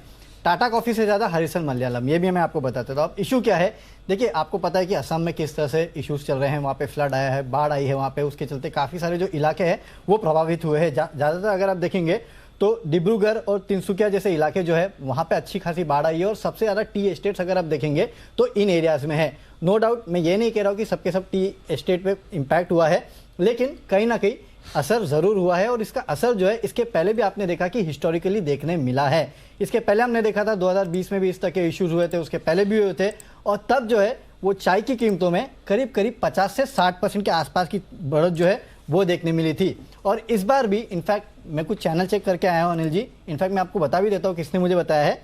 नेहा हमारी जो कलीग है वो दरअसल असम गई थी और उन्होंने हमें ये बताया कि चाय की कीमतें जो है उसमें बढ़ोतरी जो है वो ऑलरेडी शुरू हो चुकी है। और अगर पास्ट हिस्ट्री को अगर आप मान के चले तो यहाँ से कम 50 से 60% के आसपास की जो है चाय के दामों में बढ़ोतरी हो सकती है। अब टाटा कॉफी और हरिसन मलयालम को मैंने क्यों चुना, क्योंकि देखिए ये वो कंपनियां हैं जिनके असम में चाय के बागान नहीं है। अब बाकी कंपनियों के बागान हैं, कितना वहाँ प्रॉब्लम होगा ये हम नहीं कह सकते, लेकिन इसके चलते जो इंडिया में चाय के दाम है उसमें बढ़ोतरी होना जो ऑलरेडी शुरू हो चुका है वो आगे और भी हो सकती है। और इसके लिए आपको टाटा कॉफी और हरिसन मलयालम पे नजर रखनी है, क्योंकि देश भर में अगर चाय के दाम बढ़ेंगे तो हरिसन मलयालम के पास केरला और तमिलनाडु में 11 एस्टेट्स है और टाटा टी के पास करीब 6 एस्टेट्स है, तमिलनाडु, कुर्ग और बाकी जगह पे। लेकिन टाटा कॉफी का अगर आप देखेंगे ना तो कुल रेवेन्यूज में केवल 4% के आसपास चाय से आता है, लेकिन हरिसन मलयालम का बड़ा जो ओवर रेवेन्यूज है वो कहीं ना कहीं चाय से आता है, तो इसके ऊपर आपको नजर रखनी है। साथ ही साथ श्रीलंका का इम्पैक्ट तो आपको पता ही है, उसके चलते ग्लोबली इम्पैक्ट हो रहा है। तो दो चीजें हैं जिसका फायदा आगे चल के चाय की कंपनी को हो सकता है, एक तो इंटरनेशनल प्रॉब्लम, दूसरा असम में जिस तरह से प्रॉब्लम हुई है उसका बड़ा इम्पैक्ट आपको देखने मिलेगा, इसके लिए यहाँ पे नजर रखिएगा। ओके, तो ये है आपके लिए चाय में तेजी के पूरे आसार। एक बार जरा इसी पूरे डेवलपमेंट पर राय ली जाए चोपड़ा साहब से। चोपड़ा साहब, चाय और चाय के शेयर दोनों पसंद है आपको? कुछ दिन पहले मैंने हरिसन रिकमेंड भी किया था, हालांकि वहाँ से थोड़ा सा नीचे आया, मगर जो लंबी अवधि के इन्वेस्टर्स हैं, देखिए जब हम रोज़ सुबह उठते हैं चाय के प्याले के साथ उठते हैं, और मुझे लगता है कि जहाँ पर भी जो कंजम्पशन स्टोरीज हैं, जो एसेंशियल्स हैं, जिसके बिना हम लोग काम नहीं कर सकते, चाहे वो थोड़ी महंगी भी हो, तो लोग उसको इस्तेमाल करना नहीं छोड़ सकते, आदत बन जाती है। टूथपेस्ट हो गया, साबुन हो गए, चाय पत्ती हो गया, तो इसका कंजम्पशन चलता रहेगा। और निश्चित रूप से ये एक बहुत ही अच्छी बात बोली है वरुण ने कि इसका डायरेक्ट फ़ायदा पहुंचेगा हरिसन मलयालम पर, क्योंकि आसाम में जो बाढ़ की वजह से जो क्षति हुई है वो हरिसन में नहीं हुई है, तो हरिसन का डेफिनेटली एक बेनिफिट पहुंचेगा। और जिस तरह से भाव बढ़ रहे हैं तो उसकी अच्छी संभावना है कि हरिसन यहाँ से 200 सवा 200 तक के स्तर पर जाए। तो बिल्कुल कंजम्पशन स्टोरीज के साथ रहें, स्ट्रॉन्ग कंपनीज के साथ रहें। एक और बात मैं बोलना चाहूँगा, हरिसन मलयालम करीब 6-7 की पीई पे ट्रेड करता है, तो वैसे इसके कैश फ्लोज भी बहुत स्ट्रॉन्ग है, आरओई बहुत अच्छा है, आरओसी बहुत अच्छा है, प्राइस टू अर्निंग बहुत ही कंफर्टेबल है। तो जिन भी कंपनीज में अर्निंग्स है, मैं बार बार बोल रहा हूँ, जो फंडामेंटली स्ट्रॉन्ग कंपनीज हैं, अगर वो थोड़ी गिरेंगी भी तो भी ऊपर आ जाएंगी। तो हरिसन मलयालम जैसी कंपनी एक बहुत आइडियल कैंडिडेट है ऐसी गिरावट में लेके रखने का। जैसे मैंने पहले बोला, कोलगेट ऐसी कंपनी मुझे लगती है, हालांकि उसके रिजल्ट आने वाले हैं, तो कोलगेट भी एक बहुत ही शानदार कंपनी है। इस तरीके की कंपनीज को हम अपने पोर्टफोलियो में रख सकते हैं। ओके, अच्छा सर, एक ये तो ठीक है, आपकी रिसर्च बहुत ही बढ़िया, लेकिन एक सिंपल सा सवाल है, छोटा सा मासूम सा, जो हम जानना चाहते हैं, और वो आपके दोस्त के लिए ही जानना चाहते हैं। वो सीधे सीधे पूछेंगे, उनको लगता है कि मैं नेशनल टेलीविजन पे ऐसा छोटा सवाल क्या पूछूं, तो मैं एंकर होने के नाते पूछ लेता हूँ, क्या कुणाल जी को ढेर सारी चाय का स्टॉक इकट्ठा करके रख लेना चाहिए? भाव बढ़ेंगे, बाद में उन्हें चाय के पैसे ज़्यादा देने पड़ सकते हैं। चोपड़ा साहब बताएं। मेरी अंडरस्टैंडिंग ये है कि कुणाल जी ऑलरेडी ये इकट्ठा करके रख चुके हैं और उनके पास निश्चित रूप से स्टॉक होगा पहले का भी, और मुझे लगता है कि ये काफी शौकीन आदमी है, तो इंटरनेशनल डील्स भी इकट्ठी करते हो। कुणाल जी, क्या आपके बारे में जो कुछ भी कहा चोपड़ा साहब ने वो सत्य है एकदम? अनिल जी, सत्य का पता नहीं अनिल जी, लेकिन कुछ कुछ बातें अनिल जी ठीक कह रहे थे चोपड़ा जी। अनिल जी, स्टॉक इकट्ठा करने का मतलब चाय खुदरा, अनिल जी चाय नहीं खरीदी हुई है मैंने चाय के शेयर खरीदे हुए अनिल जी। वो तो आपकी नेचुरल हेजिंग है। चाय के शेयर खरीद लें वो तो आपकी नेचुरल हेजिंग है। इतनी चाय पीते हो उसके सामने चाय के शेयर खरीद लो। अच्छा, एक सवाल था अनिल जी। जी जी जी, पूछिए सर। एक छोटी सी जिज्ञासा थी अनिल जी कि अनिल जी पर कप चाय के रेट पर कितना असर पड़ेगा? अनिल जी, एक प्याला चाय कितना महंगा हो जाएगा? आपको कौन से पैसे देने? आपको तो कहीं कहीं कभी बंसल जी के यहाँ, कभी चोपड़ा साहब के वहां जाके ही तो पीना है, कभी नितिन जी के यहाँ। आपको कोई फर्क नहीं पड़ेगा। उल्टा आप पहले से ज्यादा एंजॉय करें। जितनी ज्यादा महंगी होगी उतनी ज्यादा आप एंजॉय करिए। बराबर है? करेक्ट। अच्छा, नितिन जी अगर कुणाल जी आपके यहाँ चाय पीना है, आप नहीं पिलाएंगे? बिल्कुल अनिल जी, जरूर पिलाएंगे और साथ में हम भी चाय पिएंगे। हो गया काम। चलिए कुणाल जी, कहाँ आप चक्कर में पड़े हैं? मैं कह रहा हूँ, लेकिन मेरा सवाल सही था। मैं बोला कुणाल जी प्राइस सेंसिटिव है, इसलिए मैंने बोला ऐसे तो नहीं पूछेंगे। प्राइस सेंसिटिव, चाय की कीमतों तक नहीं, चाय के प्याले तक प्राइस सेंसिटिव है। ओके, तो ये है आपके लिए चाय के शेयरों पर राय इस वक्त आती हुई। सेक्टर में जो बदलाव होते हुए दिख रहे हैं, एक और ऐसी बेहतर रिसर्च भी आपके लिए आने की तैयारी में। तब तक शायद एक बिगुल की डिमांड मेरे ख्याल से हिमांशु जी की तरफ से। हिमांशु जी, आपके लिए?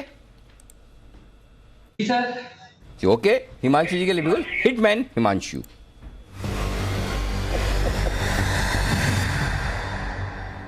बताएं सर। अनिल जी, एक और सेल साइड का स्टॉक है और मुझे लगता है कि ये एक बड़े ब्रेकडाउन की तैयारी कर रहा है। स्टॉक का नाम है एक्साइड। अनिल जी, काफी समय से हमने स्टॉक में एक अंडर परफॉर्मेंस देखी थी, लेकिन अभी तक ये स्टॉक 140-142 रुपए के सपोर्ट को होल्ड करने में कामयाब था।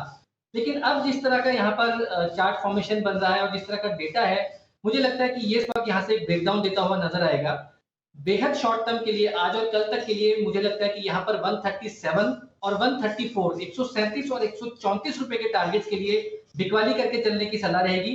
स्टॉप लॉस 142 रुपए का रखने की सलाह है। लेकिन अनिल जी, मेरा ऐसा फर्मली मानना है कि अगर ये 140 रुपए के नीचे चलता है तो एक शार्प सेल ऑफ आता हुआ नजर आ सकता है और ये स्टॉक नियर टर्म में 125 रुपए तक की गिरावट दिखाते हुए नजर आएगा। तो एक्साइड के फ्यूचर्स में बिकवाली करके चलने की सलाह है। तो ये है आपके लिए राय। एक्साइड का फ्यूचर बेचे, 142 रुपए का स्टॉप लॉस और टारगेट 137, 134 का बनकर आएगा आपके लिए। एक और एक्सक्लूसिव रिसर्च आए, उससे पहले चलते हैं सीधे दावोस।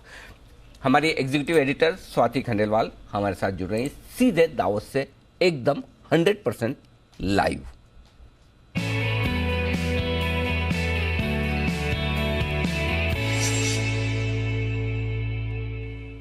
अब तो हमको पता है 2 दिन से कि वहां पर गुड मॉर्निंग है। तो स्वाति, गुड मॉर्निंग।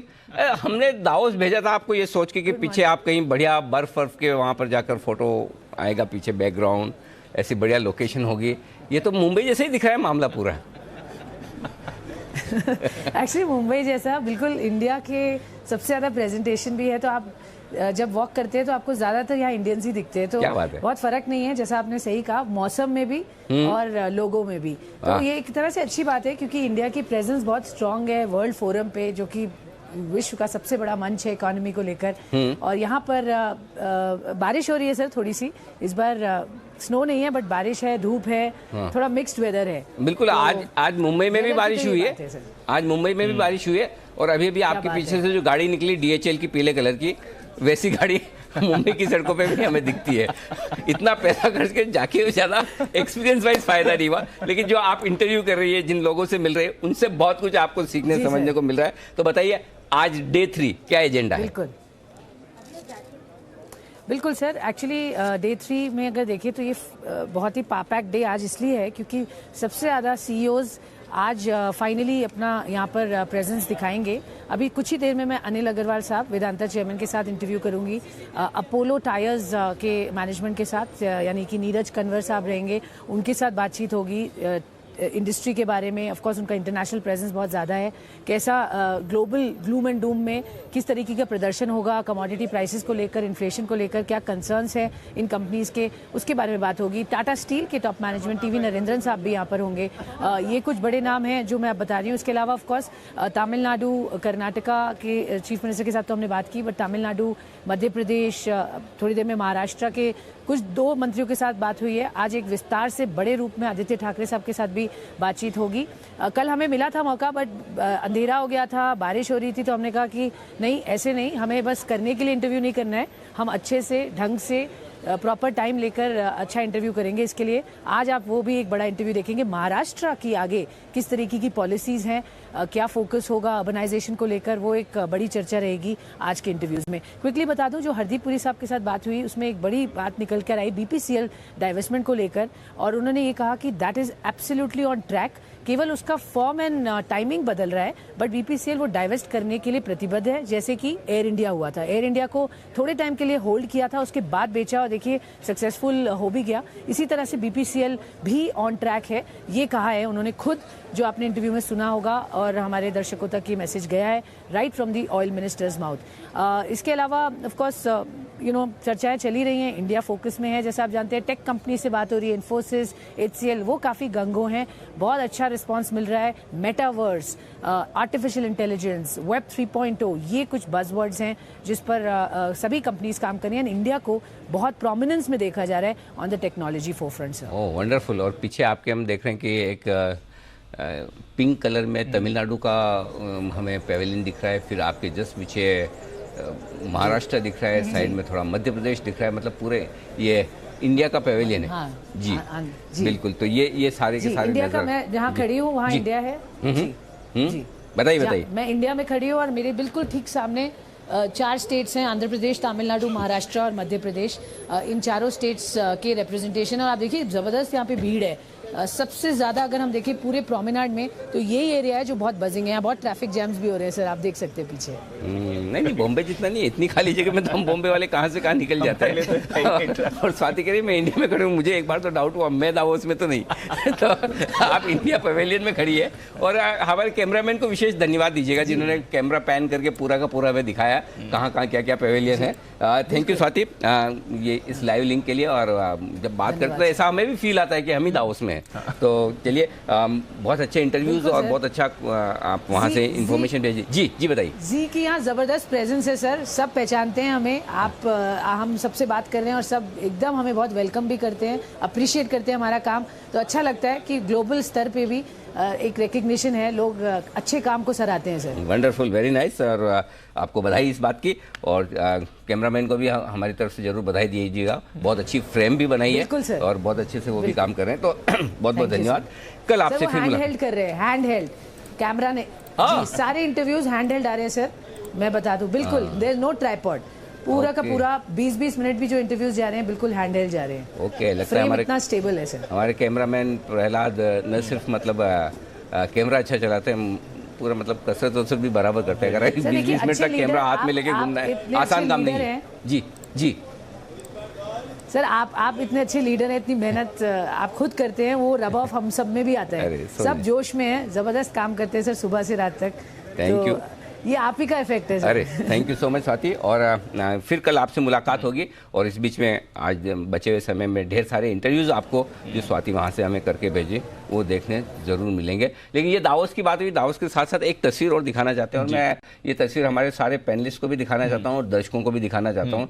ये तस्वीर क्या कहती है, ये लिख के भेजिए, कैप्शन बताइए इस तस्वीर के लिए, ये तस्वीर क्या कहती है। जरा तस्वीर लाइए, ये कोर्ट से तस्वीर आई है, इसको जरा फुल फ्रेम में दिखाइए एक बार। कोर्ट से ये तस्वीर आई है, जो कोर्ट सम्मेलन चल रहा है जापान में।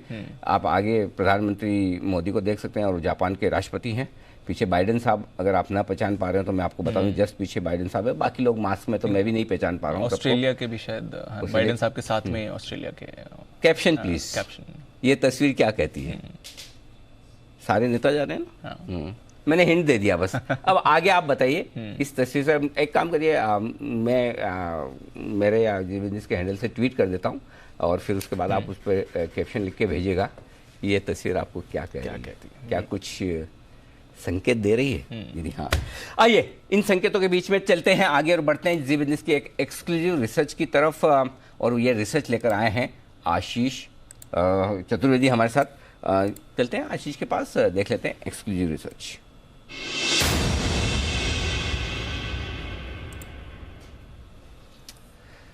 बताएं आशीष, किस सेक्टर से जुड़ी हुई क्या है रिसर्च? सर सबसे ज्यादा एक्शन स्टील स्टॉक्स में देखने को मिल रहा है और कल की खबर के असर के बाद आप देखें कि माना जा रहा है कि स्टील की कीमतें हैं इनमें अगले 7 से लेकर 10 दिन के बीच में आपको अच्छे खासे प्राइस कट जो है वो अनाउंस होते नजर आएंगे, क्योंकि जो एक्सपोर्ट ड्यूटी लगा दी गई है इसके चलते जो डोमेस्टिक अवेलेबिलिटी है इसमें आपको बड़ा इजाफा देखने को मिलेगा। और अब तक इंडस्ट्री का ट्रेंड ये था कि इंडस्ट्री कह रही थी कि लागत खर्च इनका लगातार बढ़ता जा रहा है, इसके लिए उन्हें कीमतें बढ़ानी पड़ रही है। लेकिन अब देखिए कोकिंग कोल पर भी जो इम्पोर्ट ड्यूटी है वो हटा दी गई है, तो इसका बेनिफिट इनके जो रॉ मटेरियल कॉस्ट है यहाँ पर भी देखने को मिलेगा।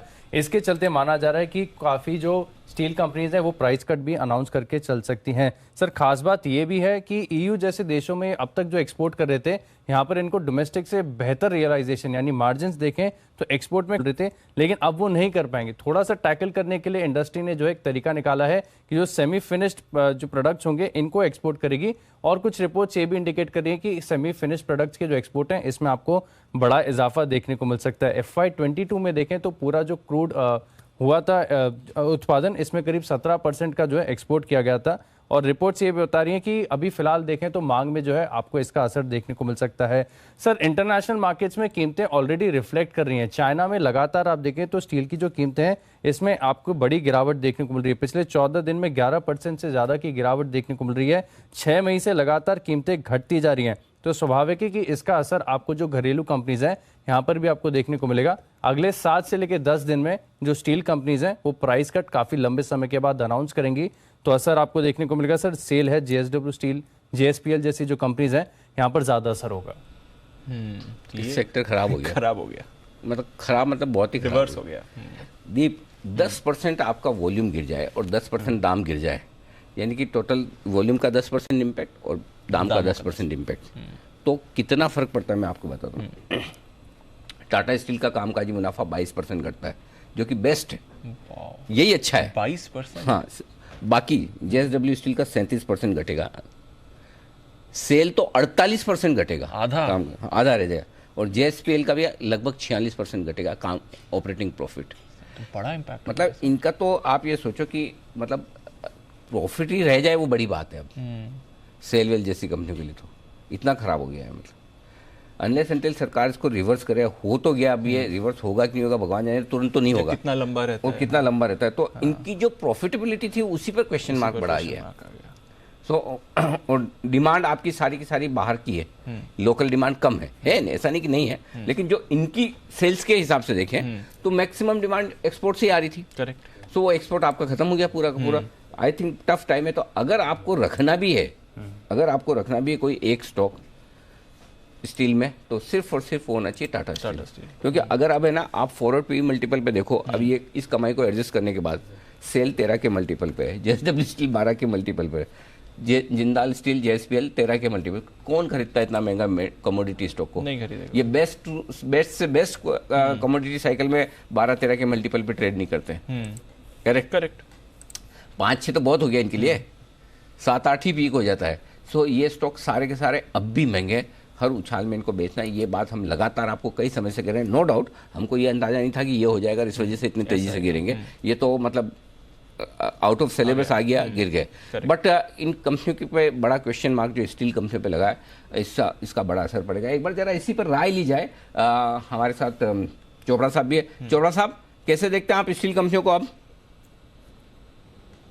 देखिए, इस जो डेवलपमेंट के बाद अनिल जी, मुझे लगता है कि प्रॉफिटेबिलिटी निश्चित रूप से हिट होगी। Tata steel best of the pack है, मगर इसके साथ साथ दूसरे मेटल्स पे भी मेरा व्यू है। जैसे नेशनल एल्यूमिनियम है, मुझे लगता है कि अगर जो लोग स्टील में फंस गए हैं और एल्यूमिनियम पे इस तरह से कोई भी अभी तक कोई रिस्ट्रिक्शन नहीं लगी है, तो एल्यूमिनियम है, जिंक है, तो जैसे गिरावट थोड़ी थमती है तो इन कंपनीज में निवेश किया जा सकता है। और नेशनल एल्यूमिनियम है, या हिंदुस्तान कॉपर जैसी कंपनी है, या हिंदुस्तान जिंक है, इवन वेदांता मुझे बहुत अच्छी लगती है इन लेवल्स में गिरावट के बाद, और बहुत अच्छा डिविडेंड भी दिया है कंपनी ने। तो वेदांता की में भी खरीदारी निबलिंग की जा सकती है। अगर आपको 100 रुपये का खरीदना है तो 25-30 रुपये का वेदांता आप ले सकते हैं, क्योंकि इसके अंदर बहुत सारे मेटल्स हैं और क्रूड भी है। तो ऐसा नहीं है मेटल्स की स्टोरी खत्म हो जाएगी। निश्चित रूप से भारत सरकार कुछ ऐसे कदम उठा रही है जो सख्त हैं कंपनीज के लिए। महंगाई बहुत ज़्यादा हो गई थी, बिल्डर्स ने कंस्ट्रक्शन रोक दिया था, और जो कमी आएगी लोहे के भाव में, तो उससे ऑटो सेक्टर रिवाइव होगा, उससे इंफ्रास्ट्रक्चर सेक्टर रिवाइव होगा। तो मुझे लगता है कि इंफ्रा स्पेस के लिए एक अच्छी खबर है, जो स्टील का एक बहुत बड़ी खपत उसमें होती है। दूसरा जो हाउसिंग स्पेस है उसमें बहुत बड़ी खपत होती है। तो ये कहीं ना कहीं डोमेस्टिक कंजम्पशन बढ़ाएगा, और इसका असर आने वाली तिमाहियों में दिखेगा जब इन्फ्लेशन भी कम होके आएगी, क्योंकि लोहे के भाव भी बहुत ज़्यादा बढ़ गए थे भारत में। जहाँ 30-40 रुपये किलो लोहा बिकता था, वहाँ पे 70-80 रुपये तक इसका भाव पहुँच गया था, लगभग डबल हो गया था 1.5-2 सालों में। और लोहा हम सब जानते हैं जिस तरीके से इस्तेमाल होता है, तो इस पर थोड़ा सा अंकुश लगाना आवश्यक था। तो ऐसा नहीं है कि मेटल स्टोरीज खत्म हो गई है। निश्चित रूप से टाटा स्टील बेस्ट प्लेस्ड है, क्योंकि अभी भी बहुत सॉलिड अर्निंग्स हैं और इंटरनेशनल फुटप्रिंट है उसके पास, जो बहुत सारी कंपनीज के पास नहीं है। कोरस के द्वारा ये यूरोप में भी बहुत अच्छा काम करता है, और मुझे लगता है जैसे ही एनर्जी प्राइसेस थोड़े से अभी नरम हुए तो कोरस के भी रिजल्ट्स बहुत अच्छे होंगे। तो टाटा स्टील बेस्ट प्लेस्ड है। सेकेंडली, अगर मेटल्स में रहना है तो नेशनल एल्यूमिनियम मुझे बहुत अच्छा लगता है इन भाव पे, और जैसे मैंने कहा हिंदुस्तान कॉपर, हिंदुस्तान जिंक और वेदांता में भी कुछ खरीदारी करी जा सकती है। ओके, तो लोअर लेवल्स पर यहाँ पर थोड़ी थोड़ी खरीदारी करी जा सकती है। मेटल स्टॉक्स पर रखनी है नज़र। मेटल्स की बात निकली है तो एक बार नैल्को, इस पर भी डाल देते हैं नज़र। कल आने वाले हैं नैल्को के नतीजे। आइए एक बार आशीष से जाने क्या है बाजार का अनुमान। आशीष बताइए। दीपांशु, नतीजे स्थिर देखने को मिलेंगे, क्योंकि तिमाही दर तिमाही देखें तो एल्यूमिनियम में जो एल्यूमिनियम की कीमतें, इसमें 19% का इजाफा देखने को मिला है। साल दर साल तो काफ़ी बढ़िया तेज़ी है, 56% की तेज़ी देखने को मिली है। इस एवरेज में जो औसत एवरेज जो रहा है क्वार्टर के दौरान कीमतों का, इसके मुकाबले देखें तो कीमतें बढ़ी हैं, तो टोटल फायदा जो है आपको टॉप लाइन में भी देखने को मिलेगा। 47% की तेज़ी का बाजार जो है अनुमान लगाकर चल रहा है। टॉप लाइन आएगी करीब 4186 करोड़ की, और साथ में देखें तो एबिटा में भी करीब 48% का इजाफा देखने को मिलेगा। साल दर साल काफ़ी बढ़िया ग्रोथ है, लेकिन क्योंकि इनका भी जो इनपुट कॉस्ट है इसमें एक बढ़ोतरी हुई है, तो मार्जिन थोड़े स्थिर ही रहेंगे। 34% के आसपास का जो है बाजार एस्टिमेट लगाकर चल रहा है, और मुनाफे में देखें तो मामूली 4% की बढ़त देखने को मिलेगी। ओवरऑल देखें तो काफ़ी जो है ठीक ठाक ओकेश टाइप के जो है वो नतीजे आएंगे। तो ये है आपके लिए नैल्को, जिस पर रखनी है नजर। बात करते करते सारी स्टील कंपनीज पर ही आपके लिए या मेटल कंपनीज पर ही खबर आ रही है। जेएसडब्ल्यू स्टील अभी अभी स्टॉक एक्सचेंज पर उन्होंने डिस्क्लोजर डाला है। 27 तारीख को बोर्ड बैठक होने वाली है, और इस पर कंपनी काफी सारी चीजों पर फोकस करेगी, कुछ फंड जुटाने पर भी। डेट है तो अच्छा है, इक्विटी है तो QIP अब इस भाव में कह रहे हैं कि अमंगस्ट अदर ऑप्शन QIP भी सोच सकते हैं। 15% गिर चुका है अभी हाल ही में, और टॉप से देखेंगे तो मेरे ख्याल से जेएसडब्ल्यू स्टील का हाई क्या है? जेएसडब्ल्यू स्टील का हाई 700 प्लस गया था, 700-800 की रेंज में तो हमने देखा था, वहां से तो बहुत नीचे। इस भाव में QIP 790, वही मतलब 800 के आसपास, 800 से 550, 500 रुपए के आसपास QIP। माय गॉड, एनीवे चलिए, तो इंडिकेशन समझे कि आगे और गिर सकता है, इसलिए हम इसे QIP में कर रहे हैं। सीरियसली मतलब ये वो एक ऐसा सेक्टर था जो अच्छा भला कमा रहा था, एक ही दिन में इनका सारा खाया पी निकल गया। अच्छा, एक और जेएसडब्ल्यू स्टील की तो अभी अभी खबर आई, उससे पहले DCW लिमिटेड सर, इस पर हमने भी पहले आपके लिए हाईलाइट किया है। बहुत ही दमदार नतीजे, जेएसडब्ल्यू स्टील की खबर आने से पहले DCW के नतीजे आए थे, ये हमने जब हाईलाइट किया था, एक्सक्लूसिव रिसर्च भी शेयर करी थी इस पर, जब कॉस्टिक सोडा के प्राइसेस के बारे में हम बात कर रहे थे। बहुत ही बढ़िया नतीजे DCW के आपको आते हुए दिख रहे हैं। 455 करोड़ से आय बढ़कर 707 करोड़ की आती हुई दिखी है, और मुनाफा देखिए सर, 6-6.5 करोड़ से बढ़कर 48 करोड़ का यहाँ पर मुनाफा है। मुनाफे में 8 गुना आपने उछाल आते हुए देखा है। ये एक काउंटर है। तो पहले हमने आपको उसके बारे में बताया भी था जब कॉस्टिक सोडा के प्राइसेस बढ़ रहे थे, और उसका इम्पैक्ट आप देख रहे हैं। तो DCW के भी अच्छे नतीजे आते हुए दिख रहे हैं सर। ओके, तो चलिए, ये है आपके लिए पूरा का पूरा एक्शन, और तैयार है जय ठक्कर भी। चलते हैं कैश का ऑप्शन।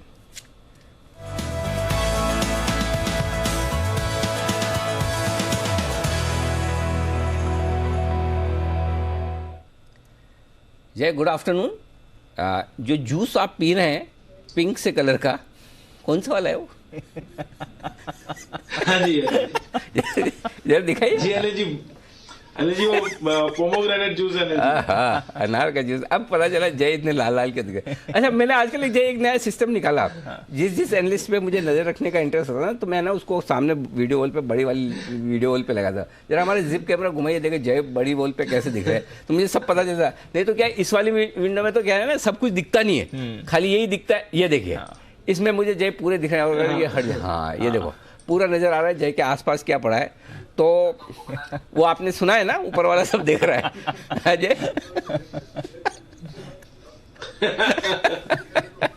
चलिए अब बताइए जबरदस्त क्या है, देखो सब करना पड़ता है ये सब, है ना, क्यों बंसल जी? देखिए अनिल जी, एक चीज का खुलासा और कर दूं अगर आपकी परमिशन हो तो। अनिल जी जी बताए। देखिए अनिल जी, जो लोग म्यूट करते हैं ना, सोच रहे हैं कि म्यूट करके बात कर रहे हैं तो सुन नहीं पा रहे हैं। अनिल जी, कैमरा म्यूट होता है, but Anil ji earpiece mute नहीं होता। अनिल जी के पास उसमें भी सुनने की ताकत है, तो अनिल जी इसलिए मैंने तो म्यूट अनम्यूट बंद कर दिया है। बढ़िया है, देखो जो जितना जल्दी समझ जाए अच्छी बात है। बट एनीवे, कभी कभी ये अच्छे हंसने मुस्कुराने के पल जो हमें मिल जाते हैं। चलिए जय बताइए, आज आपका कैश का ऑप्शन कौन सा है? जी अनिल जी, सुबह हमने एक लॉन्ग स्ट्रैंगल मैंने इनिशिएट किया था, जहां पे हमने 16,350 का कॉल खरीदा था और 15,950 का पुट खरीदा था। अनिल जी उसमें कुछ खास बड़ा मूव तो आया नहीं है। एंड अच्छा हुआ अनिल जी, ये स्ट्रेटेजी हमने इनिशिएट की थी, बिकॉज निफ्टी में ये चीज देखने मिल रही है कि 100 पॉइंट नीचे 100 पॉइंट ऊपर ही हो रहा है। सो अगर एक तरफा किसी ने कॉल लिया होता और रॉन्ग साइड होता तो Anil ji definitely stop loss होता। इसमें तो ट्रेड में अभी भी बने हुए हैं डिस्पाइट दिस वोलेटिलिटी। आज आईवीज भी काफी बड़ी है, वोलेटिलिटी इंडेक्स भी ऑलमोस्ट 11% अप है। अनिल जी मुझे अभी भी ऐसा ही लग रहा है कि ये जो आज मूव हमें देखने मिला है वो आज तक ही सीमित रहेगा। कल या तो परसों तक हमें एक अच्छा मूव देखने मिल जाएगा। ये जो रेंज है उसके बाहर निफ्टी जाएगा आइदर साइड। सिमिलरली अब बैंक निफ्टी में देखने मिल रहा है अनिल जी, एक सुबह स्ट्रेंथ दिखा रहा था। इनफैक्ट कोटक बैंक अभी भी स्ट्रांग है, but then overall Anil ji मुझे ऐसा लग रहा है कि बैंक निफ्टी में भी अब ये ब्रेकआउट आने को ही है। थोड़ा ऐसा लग रहा था सुबह के ऊपर की तरफ आना चाहिए, बट अब थोड़ा इनडिसिसिव हुआ है। सो यहाँ पे अनिल जी, यहाँ पे भी लॉन्ग स्ट्रैंगल में इनिशिएट करूंगा बैंक निफ्टी पर। सो 34,300 पर स्पॉट चल रहा है अनिल जी। यहाँ पे अनिल जी हम ऊपर में 34,700 का एक कॉल ऑप्शन खरीदेंगे बैंक निफ्टी का, जो अभी करीब ट्रेड कर रहा है 120 पर, 124 पर रहता है से सॉरी 34,800 का चल रहा है 93 पर। एंड एक पुट ऑप्शन खरीदना है 34,000 के स्ट्राइक का अनिल जी। ये ट्रेड कर रहा है एज ऑफ नाउ 239 पर। सो 239 पर आप खरीदे 34,000 का put option Anil ji, and 93 पर खरीदे 34,800 का कॉल ऑप्शन। तो अनिल जी इसका टोटल जो है नेट आपका बन जाएगा 350 तक अनिल जी। सो 325 के आसपास का आपका इसका टोटल बनेगा। यहाँ पे आपको स्टॉप लॉस जो डाउन साइड में अनिल जी प्लेस करना होगा टोटल का, that can be placed at 140 and targets Anil ji ऊपर में मुझे ऐसा लग रहा है लगभग आपको 600 एंड 750 तक के देखने मिलेंगे। एक बड़ा मूव यहाँ पे भी देखने मिलेगा और बहुत ही छोटी रेंज है कंपेयर टू निफ्टी, जहाँ पे निफ्टी 16,400 और 16,000 या नीचे 15,800 है। यहाँ पे केवल एक 34,000 और 34,700 800 की रेंज है। सो अनिल जी परसेंटेज वाइज ये छोटी रेंज है, मैंने मॉर्निंग में भी कहा था। अब मुझे ऐसा लग रहा है कि रेंज में समय बड़ा मूव देखने मिलना चाहिए। पॉसिबिलिटी लो साइड की है, बट कुछ बैंकिंग स्टॉक्स अनिल जी ऐसा इंडिकेट कर रहे हैं कि ऊपर भी ब्रेकआउट आ सकता है, तो थोड़ा कंफ्यूजन है वहां पे, इसलिए लॉन्ग स्ट्रैंगल इनिशिएट किया है। ये है आपके लिए बैंक निफ्टी का 34,000 वाला कॉल खरीदना है 93 रुपए में, 34,000 वाला पुट खरीदना है 239 रुपए में। ओके, और सॉरी 34,800 का, 34,700 या 34,800? 34,800 का अनिल जी कॉल ऑप्शन खरीदना है और 34,000 वाला पुट ऑप्शन खरीदना है। ओके, 34,000 वाले पुट के दाम ज्यादा है 239 रुपए, और 34,800 के कॉल के दाम में 93 रुपए। दोनों मिला के आपको देने की होगी कॉस्ट 325 रुपए की। और ये अगर घट के 140 आ जाए तो स्टॉप लॉस लगा के थैंक यू वेरी मच कर लें। और अदरवाइज 600 से लेकर 700 रुपए तक, 750 तक के टारगेट के लिए आपको करनी है खरीदारी। ये है आपके लिए बैंक निफ्टी पर राय जय ठक्कर की तरफ से आती हुई दिख रही है। बिल्कुल, तो यहाँ पर रखिए नज़र। स्प्रेड्स के जरिए स्ट्रैटेजी बनाना बेटर है इस समय बाजार में। ना कि कुछ और एडवेंचर लेने के लिए। बाय द वे, डिवीज पर एक बार चोपड़ा साहब की भी राय ले ली जाए। चोपड़ा साहब, डिवीज में क्या हुआ है सर? कल ऑलमोस्ट 10% गिरा था नतीजों के बाद और आज देखिए 6% की और बड़ी गिरावट आ रही है। इतनी खराब कमेंट्री है सर जिसकी वजह से बाजार रिएक्ट कर रहा है, क्योंकि नतीजे तो इनके अच्छे आए थे, कमेंट्री के बाद का ये रिएक्शन है। ये ओवरऑल दीप, मुझे लगता है कि जो फार्मा इंडस्ट्री में देखने को मिल रहा है, बहुत ज़बरदस्त शॉकर्स आ रहे हैं। और हालांकि रिजल्ट्स अच्छे हैं पर फिर भी इसमें बहुत तगड़ी शॉर्टिंग हुई है। मुझे लगता है कि अगर ये किसी भी तरीके से 3500 के लगभग मिलता है तो मैं तो इसमें बाइंग रिकमेंडेशन दूंगा, क्योंकि एपीआईज में डिवीज बहुत अच्छा काम करता है। और मुझे लगता है फार्मा इंडेक्स भी कहीं ना कहीं बॉटमिंग आउट के प्रोसेस में है। तो संभावना ये है कि इसकी वापसी भी होगी जिस तरीके से गिरा है। तो जो लॉन्ग टर्म निवेशक हैं वो बने रहें, और अगर कोई फ्रेश खरीदना चाहता है तो 3500 के आसपास यदि ये मिलता है तो वहाँ पर फ्रेश खरीदारी भी की जा सकती है। बहुत ज़्यादा ओवरसोल्ड है ये काउंटर। ओके, तो ये है आपके लिए डिवीज लैब, जहां पर आपको रखनी है नजर। इस पर भी एक्शन करते हुए दिख रहा है। नितिन जी के लिए भी गुड। नितिन जी के लिए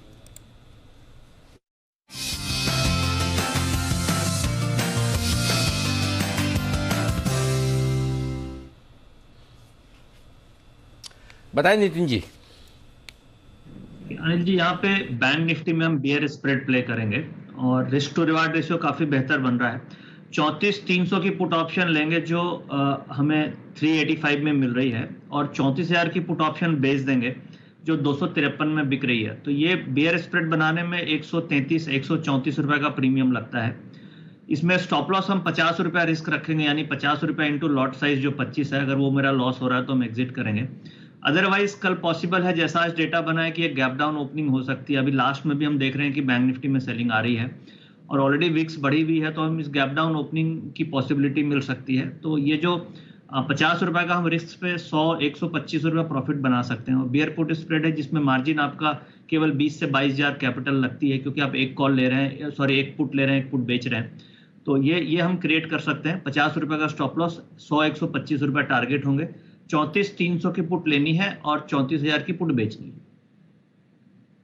34,300 की पुट लेनी है और 34,000 की पुट बेचनी है। ये है आपके लिए बे पुट स्प्रेड नितिन जी की तरफ से बैंक निफ्टी पर आ रहा है। तो जय के स्प्रेड के बाद अब नितिन जी की तरफ से भी एक स्प्रेड स्ट्रैटेजी बन रही है जहां तक बैंक निफ्टी का सवाल है इस समय। और बैंक निफ्टी भी गेंस गिव अप करते बात करते करते नेगेटिव टेरिटरी में आपको आते हुए दिख गया। तो बैंक निफ्टी भी अब पूरी गेंस गिव अप कर चुका है। निफ्टी पर तो ऑलरेडी हम 100 पॉइंट्स का प्रेशर देख रहे हैं, बैंक निफ्टी भी अब नेगेटिव टेरिटरी में आपको आते हुए दिख रहा है। 250 पॉइंट ऊपर बैंक निफ्टी था जब हमने शो की शुरुआत करी थी, वहां से धीरे धीरे करके अब बैंक निफ्टी भी सारी गेंस गिव अप कर रहा है।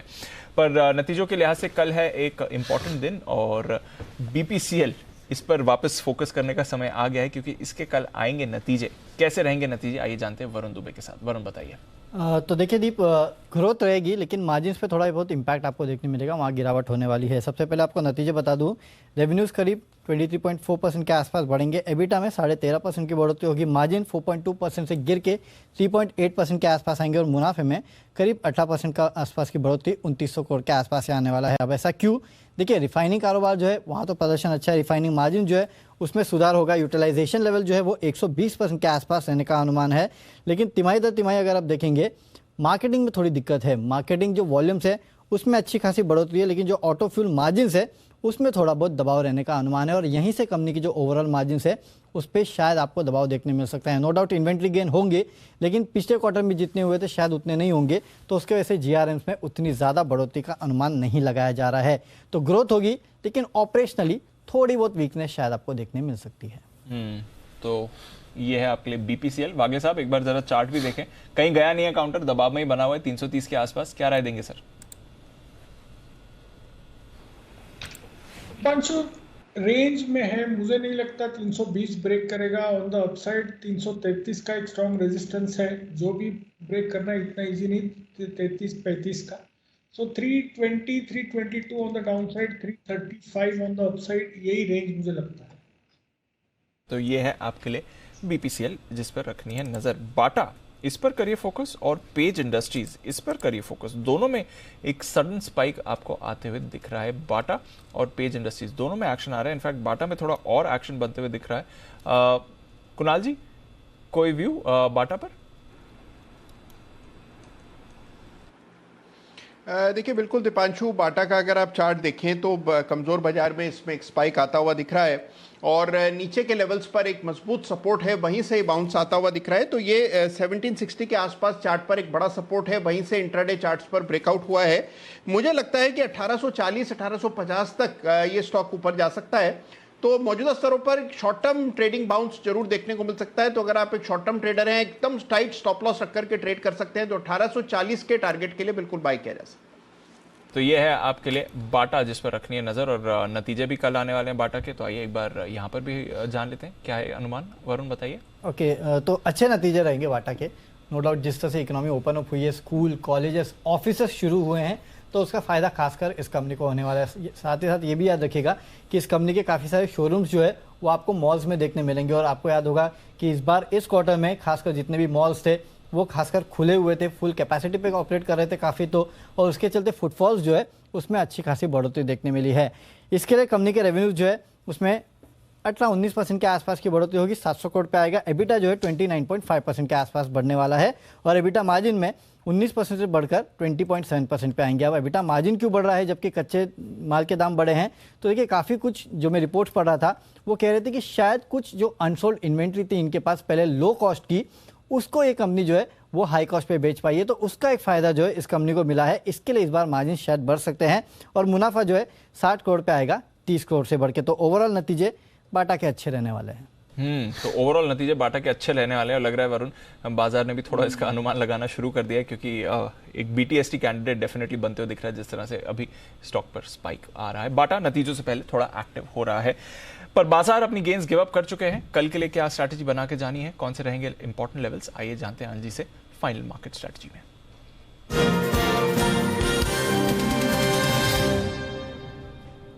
अनिल जी, हमने सारी गेंस गिव अप कर दी हैं। डाउ फ्यूचर्स थोड़ा सुधरे हैं। जब लास्ट टाइम आपकी स्ट्रैटेजी ली थी वहां से करीब 50-60 अंकों की मूव आई है, बट अभी भी 260 अंक नीचे डाउ फ्यूचर्स है, तो ऐसे कोई बड़ा सुधार नहीं आया है।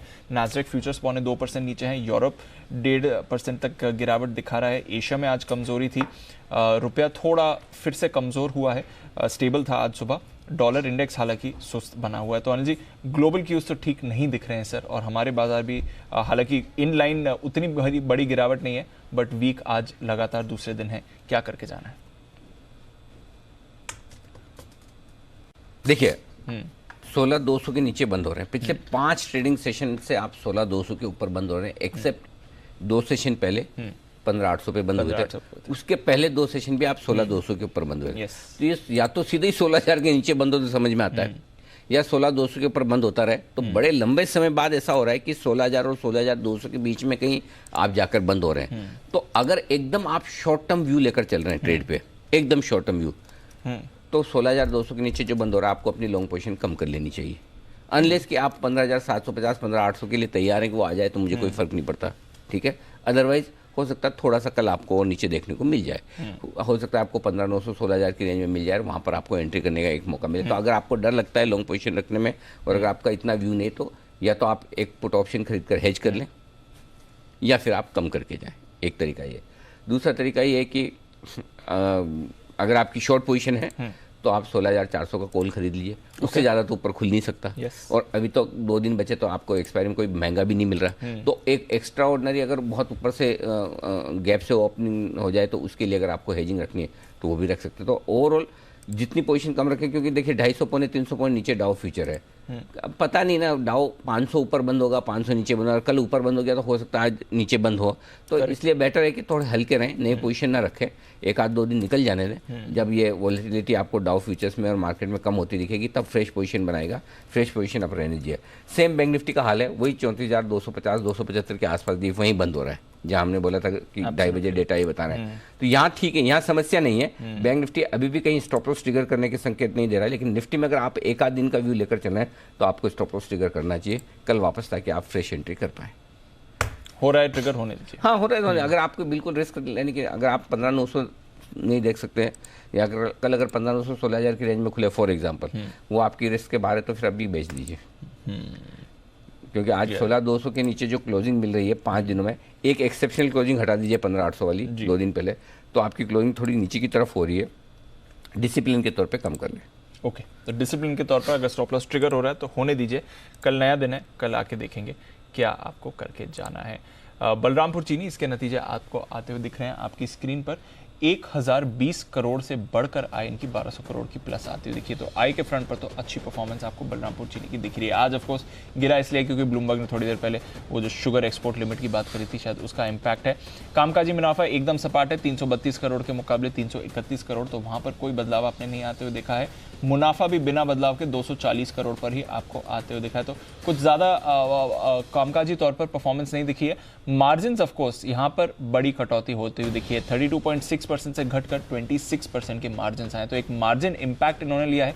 टॉप लाइन ज़रूर इनकी ग्रो करी है, बट कामकाजी तौर पर मार्जिन का इम्पैक्ट है। कामकाजी मुनाफा एकदम सपाट है और ओवरऑल बॉटम लाइन पर भी कुछ ज़्यादा बड़ा बदलाव नहीं हुआ है। 1020 करोड़ से बढ़कर 1280 करोड़ की आय आई है, तो आय में ज़रूर आपने अच्छी बढ़त आज बनती हुई देखी है।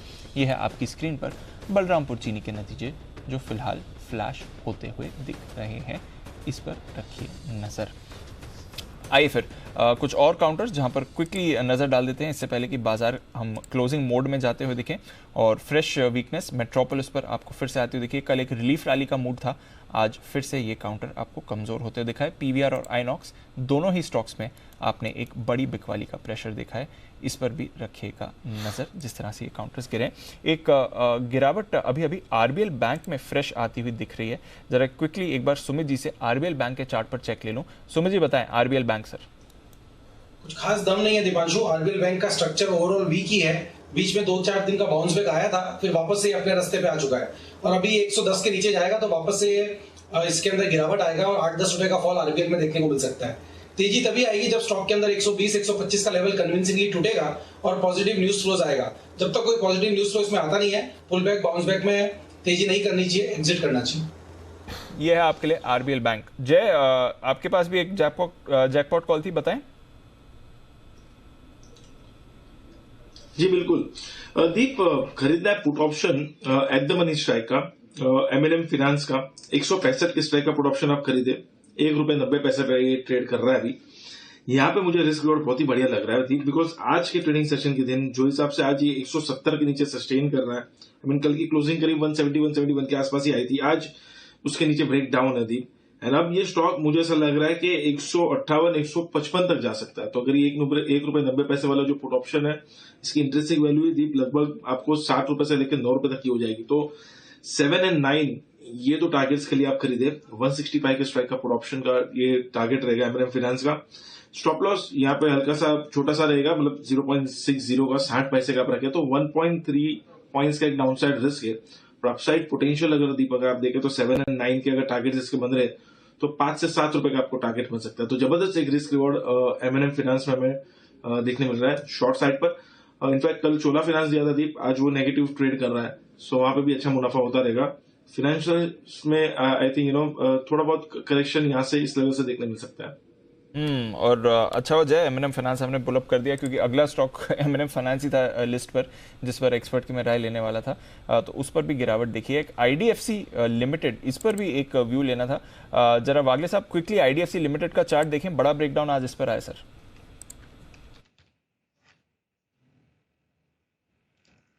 दीपांशु, मुझे लगता है ये 48 का एक सपोर्ट है, इसको जैसे ही तोड़ेगा मुझे लगता है ये 42-43 तक तो जाना चाहिए। वन वे डाउनसाइड मोमेंटम ही है, मुझे नहीं लगता इसको बाय करके चलना चाहिए। और ऑन द अपसाइड ये 50 भी क्रॉस करना मुश्किल होगा, तो 50 का लेवल भी क्रॉस करना मुश्किल रहेगा। ये है आपके लिए आईडीएफसी लिमिटेड। आखिर में ब्रेथ काफ़ी ख़राब हुई है बाजार की और काफ़ी सारे स्टॉक्स ऊपरी स्तरों से काफ़ी तेज़ी से आपको नीचे गिरते हुए आए हैं, तो क्वांटम ऑफ सेलिंग भी थोड़ी बड़ी है। एंड ऑफ डे डिवीज कल की तरह आज भी टॉप लूजर है। निफ्टी का 6% की गिरावट आज आपने आती हुई देखी है। ग्रासिम नतीजों से पहले 4% नीचे। मेटल्स अक्रॉस द बोर्ड एक बार फिर से कमज़ोर थे। टाटा स्टील, वेदांता हालांकि सुबह थोड़ा अच्छा दिख रहा था। हिंडाल्को, JSW स्टील बड़े कट्स इसमें आपने आते हुए देखे हैं। इसके साथ ही टेक महिंद्रा आज वीक दिखा। एशियन पेंट्स पर बिकवाली का दबाव था। HCL technologies, Tata consumer, axis bank, Infosys, Wipro, ITC, Maruti across the board आपने सेलिंग प्रेशर देखा है। HDFC बैंक ने हल्का सा सपोर्ट दिया है, 1.5% ऊपर HDFC, 1% ऊपर HDFC बैंक।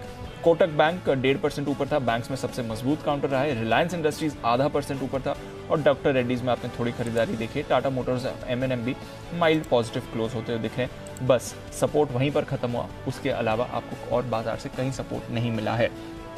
PVR वायदा कारोबार का टॉप लूजर, 7% का एक बड़ा ब्रेकडाउन इस पर आते हुए दिखा है। बलरामपुर चीनी अभी नतीजे आए थे, मोर इम्पोर्टेंटली जो शुगर एक्सपोर्ट कैप लगने की संभावना है जो ब्लूमबर्ग ने रिपोर्ट किया, उसके दम पर सारे शुगर स्टॉक्स फिसले हैं। Metropolis, persistent, Piramal, M&M finance, साथ ही मन्नापुरम प्री कोविड लेवल्स पर आ गया है। मन्नापुरम जो कोविड का लो बना था उसके नीचे आज आपने मन्नापुरम को जाते हुए देखा है। फ्रेश 2 ईयर लो पर ये काउंटर आपको दिख रहा है। Ramco Cement, Intellect Design Arena, Coforge, Aurobindo, L&T Infotech, GNFC, First Source, यहाँ पर आपको कमजोरी दिखी है। कोरोमंडल सुबह से एक्टिव था, 4.5% ऊपर वायदा कारोबार का top gainer. Ashok Leyland, Abbott, HPCL, Page Industries, साथ ही Godrej Consumer, Siemens, TVS Motors, SRF, LIC Housing और वोल्टास कुछ काउंटर्स थे जिन्होंने आउट परफॉर्म किया है। आज की जो 2 नई लिस्टिंग हुई हैं उनके भी परफॉर्मेंस देख लेते हैं। पहले दिन डिलीवरी सुस लिस्टिंग के बाद 10% ऊपर और वीनस पाइप्स जहां पर लिस्ट हुआ उसी लेवल के आसपास क्लोज हो रहा है 8-8.5% की तेजी के साथ, तो वहां से आपने अच्छी परफॉर्मेंस देखी है। इसके अलावा प्रूडेंट 3 दिनों में काफ़ी कमज़ोर रहा, आज 500 के लेवल इस पर आ गया। LIC हल्की खरीदारी आज आपने इस पर आती हुई देखी है। 30 तारीख को बोर्ड बैठक है जहां पर नतीजों and more importantly dividend per ये करने वाले हैं विचार। शिल्पा मेडिकेयर नतीजों के बाद आज का स्टार 8.5% ऊपर रहा। Bajaj Electricals, Advanced Enzyme, Sterlite Tech, Century Textile, Sundaram Clayton, Raymond, Blue Dart, Varun Beverages, APL Apollo, Phoenix Mills, GE Shipping, Quest Corp and Avenue Supermarts. ये कुछ और कैश काउंटर्स थे जहां पर आपने खरीदारी देखी। गुजरात एल्कलीज, थॉमस कुक नतीजों का रिएक्शन इस पर आते हुए, वेल्सपन इंडिया और महिंद्रा हॉलिडेज की RBL, ये कुछ काउंटर्स हैं जहां पर वीकनेस की। ओवरऑल अनिल जी मिला जुला रुझान क्लोजिंग का, बट ऊपर से काफ़ी तेज गिरा। हालांकि निफ्टी 16,140 के करीब प्रोविजन लेवल पर और bank Nifty gains give up करके 34,300%। चलिए हरे निशान में तो बंद हुए ना बैंक निफ्टी में, हम कोई टेंशन वाली बात नहीं है, ठीक है। ग्रीन में बंद हुए उतना ही काफ़ी है, उतना ही काफ़ी है। इस बात जो अच्छा हुआ है वो भी देख लो। और ये है आपके लिए आज की प्रोविजनल क्लोजिंग और फाइनल क्लोजिंग थोड़ी देर में आपके सामने आती हुई दिखेगी। 90 अंकों का नुकसान, 16,125 निफ्टी, बैंक निफ्टी 42 अंक ऊपर 34,290 और सेंसेक्स 236 अंक कमज़ोर बंद होता हुआ आज के सेशन में। विदा लेने का वक्त है आप सबसे। शाम का शो ज़रूर देखिएगा, कवर स्टोरी 8 बजे की ज़रूर देखिएगा जो 1 बच्चे वाली है। हो सकता है कल मैं बंसल जी, कुणाल जी, किसी को भी मैं उस पर सवाल पूछ लूँ देखी नहीं देखी तो क्या सुना, क्या समझा, कितना इंस्पायर हुए, इन सब पे सवाल आ सकता है, विशेष कर यंग जनरेशन पे। तो अगर आप अपने आप को यंग मानते हैं तो आपको देखना जरूरी है, नहीं तो फिर ये भी साबित हो जाएगा कि आपने नहीं देखा तो क्यों नहीं देखा। सुमित जी सुन रहे हैं ना आप? हाँ, सुन रहा हूँ। ओके, तो टाइम फिक्स कर लीजिएगा, अलार्म लगा लीजिएगा, ये शो आपको मिस नहीं करना है। फिलहाल विदा लेने का वक्त है आप सबसे। वागले साहब, कुणाल जी, राकेश जी, सुमित जी, सब शुक्रिया आप सबका। जय ठक्कर साहब, चोपड़ा साहब और साथ ही नितिन जी और हिमांशु गुप्ता साहब, आपका भी दिल से धन्यवाद आज समय देने के लिए।